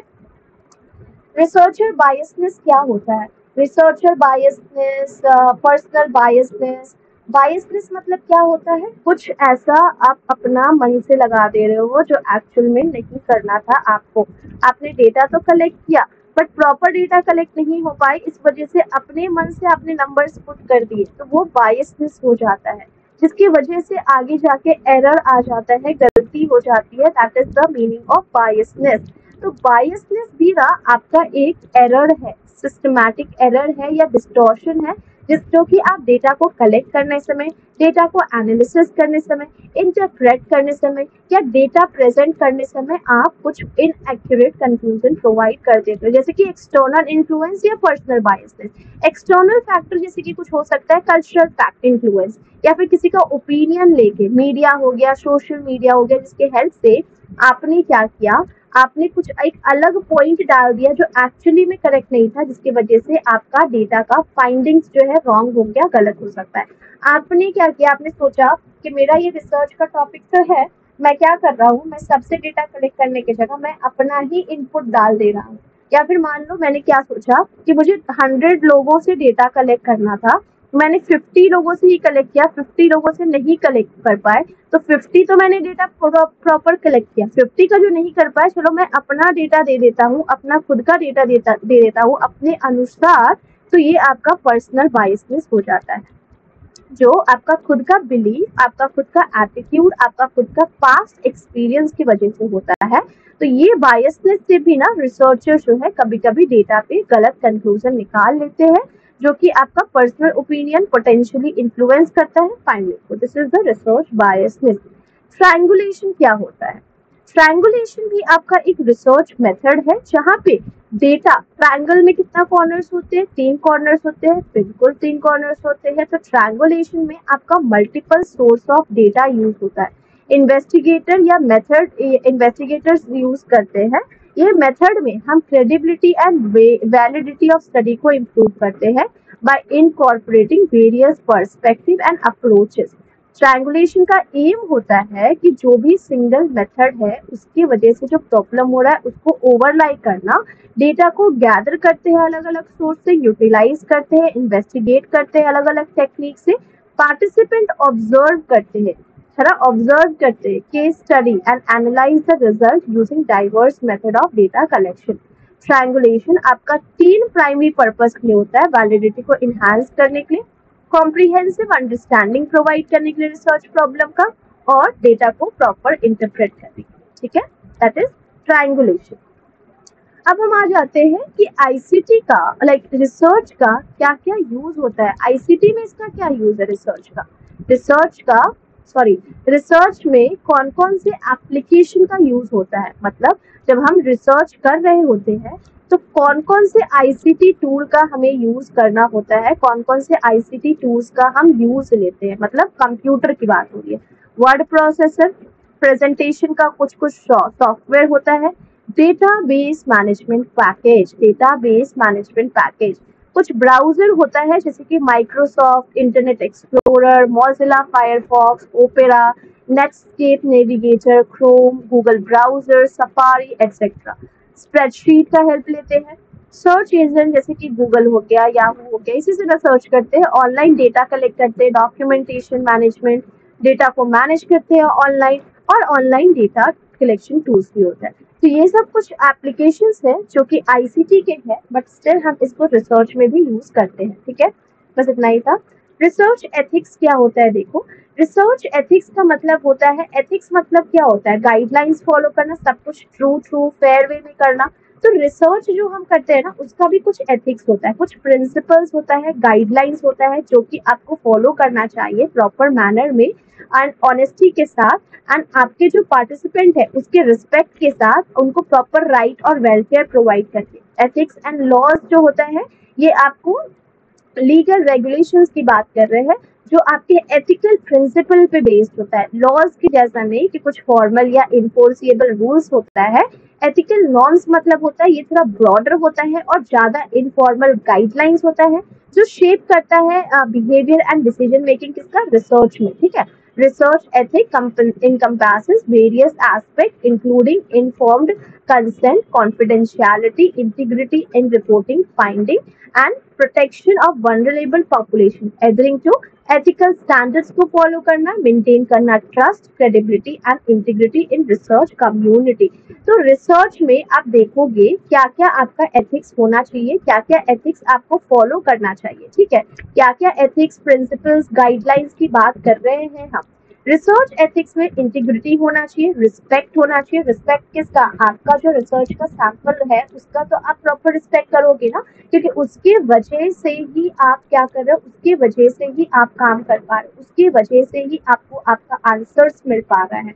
प्रॉपर रूल्स होना चाहिए, रेगुलेशंस होना चाहिए, जस्टिस होना चाहिए, डिग्निटी होना चाहिए, कॉन्फिडेंशियलिटी। अगर कोई सैंपल है जो बोल रहा है कि आप मेरा नाम मत लिखना इंफॉर्मेशन के नीचे, आप मेरे डिटेल्स मत देना, मैं नहीं चाहता हूँ ये डिस्क्लोज करना कि मैंने आपको ये इंफॉर्मेशन प्रोवाइड किया है, तो आपको उनका बात मानना पड़ेगा। कंप्लीटेंस होना चाहिए, moral principle, ethical practices, values होना चाहिए, प्रिवेसी होना चाहिए, honesty, beneficiary, autonomy and non maleficence होना चाहिए। ये सब रिसर्च के कुछ एथिक्स है जो आपको फॉलो करना चाहिए। 3 मेजर अप्रोच है जो रिसर्च एथिक्स में यू फॉलो। 3 मेजर अप्रोच है जो रिसर्च एथिक्स में you follow. First of all, deontological approach. इसका मतलब क्या होता है? This means following moral rules no matter what. Deontological approach मतलब क्या होता है? जो मेरे लिए सही है वो आपके लिए भी सही है, जो मेरे लिए गलत है वो आपके लिए भी गलत है। हमेशा ही जो भी मॉरल रूल्स है वही हमें फॉलो करना है, no matter what ever is the condition. Deontological approach ये बिलीव करता है कि यहाँ पे समथिंग आर ऑलवेज राइट, कुछ कुछ ऐसा बात होता है जो हमेशा ही सही होता है, whereas कुछ ऐसा होता है जो हमेशा ही गलत होता है। No matter what is the result, आपको इसमें ये देखना है कि आप उस पर्टिकुलर रूल से स्टिक करके हो, आप उसी पे टिके हुए हो कि नहीं यही फॉलो करना है तो यही फॉलो करना है। Like respecting people autonomy and doing no harm. हम अपने बड़ों का रिस्पेक्ट करते हैं, no matter what ever it is, whatever situation is, कोई भी कैसा भी सिचुएशन हो, वो हमसे बड़े हैं तो हमें उनका रिस्पेक्ट करना ही है। तो हम अपने एक लाइक एथिक्स पे या फिर अपने एक पॉइंट पे स्टिक करके हैं, तो सेम वो आपका डियोंटोलॉजिकल अप्रोच की वजह से हो पा रहा है, उसी को हम लोग डियोंटोलॉजिकल अप्रोच बोलते हैं। ठीक है, जहाँ पे research might not have many benefits. ठीक है, एथिकल स्केप्टिज्म अप्रोच, रिलेटिविज्म लिखा है, मतलब ये होता है हम एथिकल स्टैंडर्ड्स की बात करें वो फिक्स नहीं होता है, चेंज हो सकता है। एथिकल स्केप्टिज्म अप्रोच की अगर बात की जाए तो ये ना आपका चेंज हो सकता है। ठीक है, कल्चर के अकॉर्डिंग, सोसाइटी के अकॉर्डिंग हम इसमें थोड़ा बहुत चेंजेस कर सकते हैं। इसका मतलब ये हुआ कि what is considered okay is one place might not be okay in another place. मतलब एक चीज जो हमारे मतलब मान लो कि हमने बोला कि एक कोई ऐसा पॉइंट है जो हमारे लिए सही है, हो सकता है आपके लिए नहीं सही है, तो वो आपका एथिकल स्केप्टिज्म अप्रोच में आएगा। Whereas अगर मैं बोलूं कि बड़ों का रिस्पेक्ट करना, बड़ों का आदर करना मेरे लिए भी सही है, तो सेम आपके लिए भी सही है, राइट? आपके जो बड़े होंगे उसकी आप भी रिस्पेक्ट करोगे, आदर करोगे, तो वो आपके लिए भी सही है। सेम थिंग आपका डियोंटोलॉजिकल में क्या हो रहा है, what is correct for me is also correct for you. But ethical में क्या हो रहा है, हो सकता है मेरे लिए वो करेक्ट है बट आपके लिए करेक्ट ना हो। तो यहाँ पे रिसर्चर नीड टू कंसिडर अलग अलग कल्चरल वैल्यूज को समझते हैं।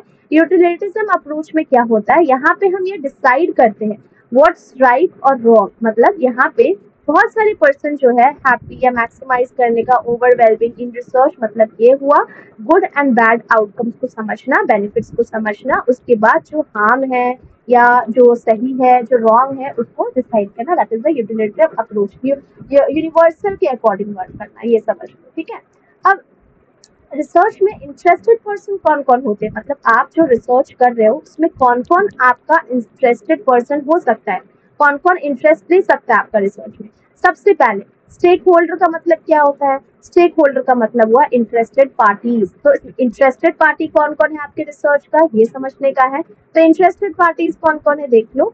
आपका पार्टिसिपेंट हो सकता है जो आपका रिसर्च का हिस्सा बनना चाहते हैं, जैसे कि आप जिसको अपना सैंपल में लोगे, रिसर्चर खुद, जो पर्सन, जो टीम कंडक्ट कर रहा है रिसर्च, और कुछ फंडिंग ऑर्गेनाइजेशन जो आपको फाइनेंशियल सपोर्ट प्रोवाइड करते हैं रिसर्चर को रिसर्च करने के लिए, फंडिंग हेल्प प्रोवाइड करते हैं, दैट इज आपका वो भी आपका हो जाते हैं क्या, स्टेक होल्डर रिसर्चर। ठीक है, नेक्स्ट कुछ एथिकल इश्यूज है जो आपको पार्टिसिपेंट्स को फॉलो करना होता है, रिलेटिंग टू पार्टिसिपेंट्स से जो कनेक्टेड है। ठीक है, पार्टिसिपेंट्स से जो कनेक्टेड है, तो यहाँ पे मैं शॉर्ट में आपको बता दे रही हूँ सो दैट जल्दी से हम लोग कवर कर सके, ज्यादा शीट नहीं बचा है ऐसे भी। कुछ ethical issues relating to participant collecting information. अब रिसर्चर जब अपने सैंपल से ठीक है डेटा कलेक्ट कर रहा है तो उसको अपने सैंपल पे दिमाग पे उनका दबाव नहीं डालना है कि तुम ऐसा ही बोलो, तुम ऐसे क्यों बोल रहे हो, ठीक है, तुमको ऐसे नहीं बोलना चाहिए, तुमको मैंने जो बोला है तुम वही बोलो, ये गलत है। रिसर्चर को जब भी वो डेटा कलेक्ट कर रहे हैं अपने सैंपल से, तब ये ध्यान रखना है कि जो सैंपल है उनका वो प्रॉपर माइंड सिचुएशन में हो, वो प्रॉपर आपको इंफॉर्मेशन दे रहा है, वो प्रॉपर आपको रिस्पॉन्स करने के लिए रेडी है। आपको उनके ऊपर ना ही कोई प्रेशर बनाना है, ना ही कोई एंजाइटी होना चाहिए। जो भी इंफॉर्मेशन आप ले रहे हो अपने पार्टिसिपेंट से वो प्रॉपर तरीके से लो, सो दैट आप ना ही उनको कोई हार्म पहुंचा पाओ, ना ही आप उसमें कुछ बायसनेस डाल सको। सीकिंग कंसेंट ऑफ पार्टिसिपेंट मतलब क्या हुआ, आप अपने रिसर्च में जितने भी पार्टिसिपेंट रखे हो सबसे इंफॉर्मेशन लेने से पहले प्रॉपर से अप्रूवल लेना है आपको। मतलब आपको उनसे प्रॉपर से परमिशन लेना है कि हाँ मैं इस टॉपिक पे रिसर्च करने वाला हूँ, ऐसे ऐसे क्वेश्चंस आपसे पूछे जा सकते हैं, क्या आप आंसर करने को रेडी हो सकते हो, आप आंसर कर सकते हो, आप बता सकते हो। अगर वो रेडी है तभी आपको उनका परमिशन के बाद ही उनसे आंसर देना। प्रोवाइडिंग इंसेंटिव्स, देखो इंसेंटिव प्रोवाइड करना आपका प्राइमरी मोटिवेशन नहीं हो सकता है, प्राइमरी मोटिवेशन आपका डेटा निकालना है। बट अगर कहीं आपको लगता है कि हाँ आपके पार्टिसिपेंट को मोटिवेट करने के लिए मुझे उनको कुछ देना है, मुझे उनको कुछ देना चाहिए, जैसे कि रहने की जगह, खाने के लिए कुछ, उनको स्टे करने के लिए अच्छा खासा जगह, तो वो तो आपको देना चाहिए, ठीक है।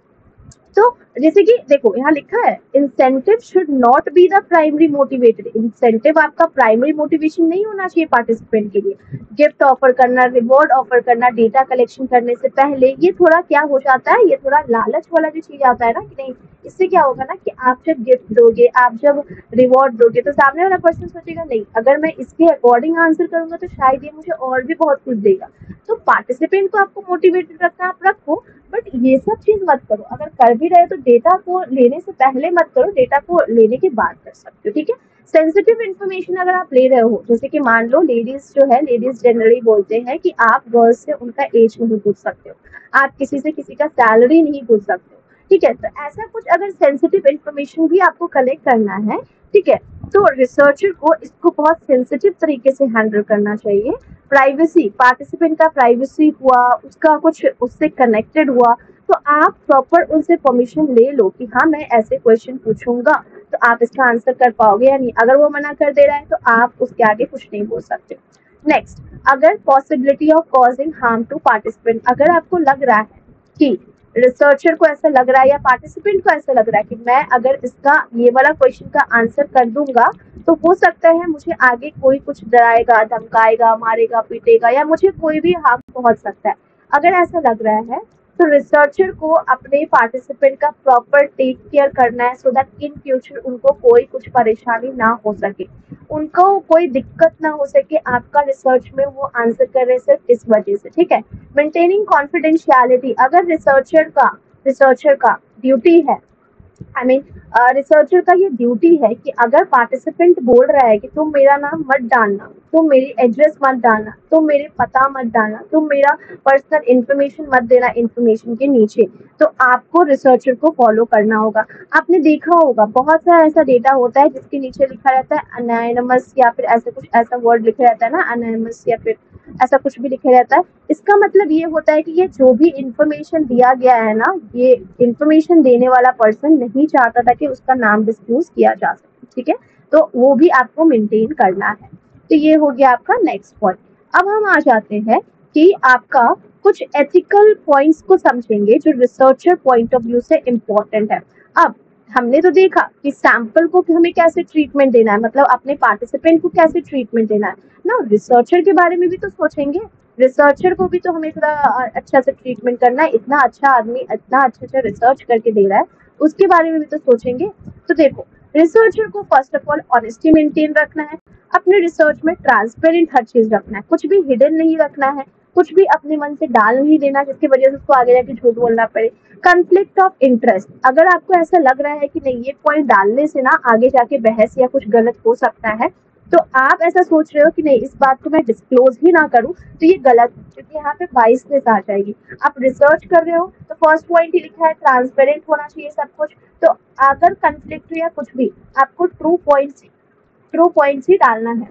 प्लेजरिज्म एंड एट्रीब्यूशन, आपको प्रॉपरली क्रेडिट देना है, जो पर्सन का आप वर्क को वर्ड्स को कॉपी कर रहे हो उसको प्रॉपरली क्रेडिट देना है। प्लेजरिज्म नहीं होना चाहिए, उसको अवॉइड करना है। पार्टिसिपेंट्स का रिस्पेक्ट करना है, आपको डेटा को सिक्योर रूप से हैंडल करना है। ऐसा नहीं आपने कुछ कॉन्फिडेंशियल डेटा कैप्चर किया, जहां तहां रख दिए, चोरी हो गया, डिलीट हो गया और फिर बाद में आप बोल रहे हो मुझे नहीं पता वो डेटा कहाँ पे गया, तो दिस इज रॉन्ग। आपको अपने डेटा का प्रॉपर टेक केयर करना है खुद से, ठीक है। पब्लिकेशन एथिक्स, आप जब पब्लिक कर रहे हो, डेटा को पब्लिश कर रहे हो, तो आपको सारा कुछ को प्रॉपरली मेंटेन करना है। पीयर रिव्यू, आपको जो डेटा कलेक्ट कर रहे हो अनबायस्ड इवैल्यूएशन होना चाहिए। कंप्लायंस, सारे लॉज रेगुलेशन रूल्स के अकॉर्डिंग। वॉलेंटरी पार्टिसिपेशन होना चाहिए, मतलब आपने जिस पर्सन को अपने रिसर्च का हिस्सा बनाया है वो सेल्फ खुद को आपका रिसर्च का पार्ट बनाना चाहता हो, तभी आप उसको बना सकते हो। उसको डरा या धमका करके आप उसको अपना रिसर्च का हिस्सा नहीं बना सकते हो। सबसे प्रॉपर परमिशन लेना है, ऑलरेडी हमने इसको डिस्कस कर लिया है। एनानिमिटी क्या होता है हमने बता चुका है आपको। कॉन्फिडेंशियलिटी आपको मेंटेन करना है, ये भी बता दिया। किसी को हार्म नहीं पहुंचाना है और रिजल्ट कम्युनिकेशन भी होना चाहिए। चलो यहाँ तक अभी हम लोग कर चुके हैं। एथिकल से हम लोग नेक्स्ट क्लास में स्टार्ट करते हैं। आई बिलीव आपको क्लास अच्छा लगा हो। Thank you so much for watching this session and big heart for everyone जो भी सेशन को वॉच कर रहे हैं। एंड अगर आपको चैनल को सब्सक्राइब कर दो अगर अच्छा लगा हो, लाइक कर लो प्लीज। एज वेल एज आप हमारे व्हाट्सएप कम्युनिटी को भी ज्वाइन कर सकते हो एंड टेलीग्राम को भी ज्वाइन कर सकते हो। और एक क्लास होगा रिविजन का आपका रिसर्च का, then it will get over. फिर कम्युनिकेशन तुरंत स्टार्ट करेंगे एंड उसको भी फटाक से खत्म करेंगे। चलो, thank you so much. I am ending the session now. Thank you, thanks a lot.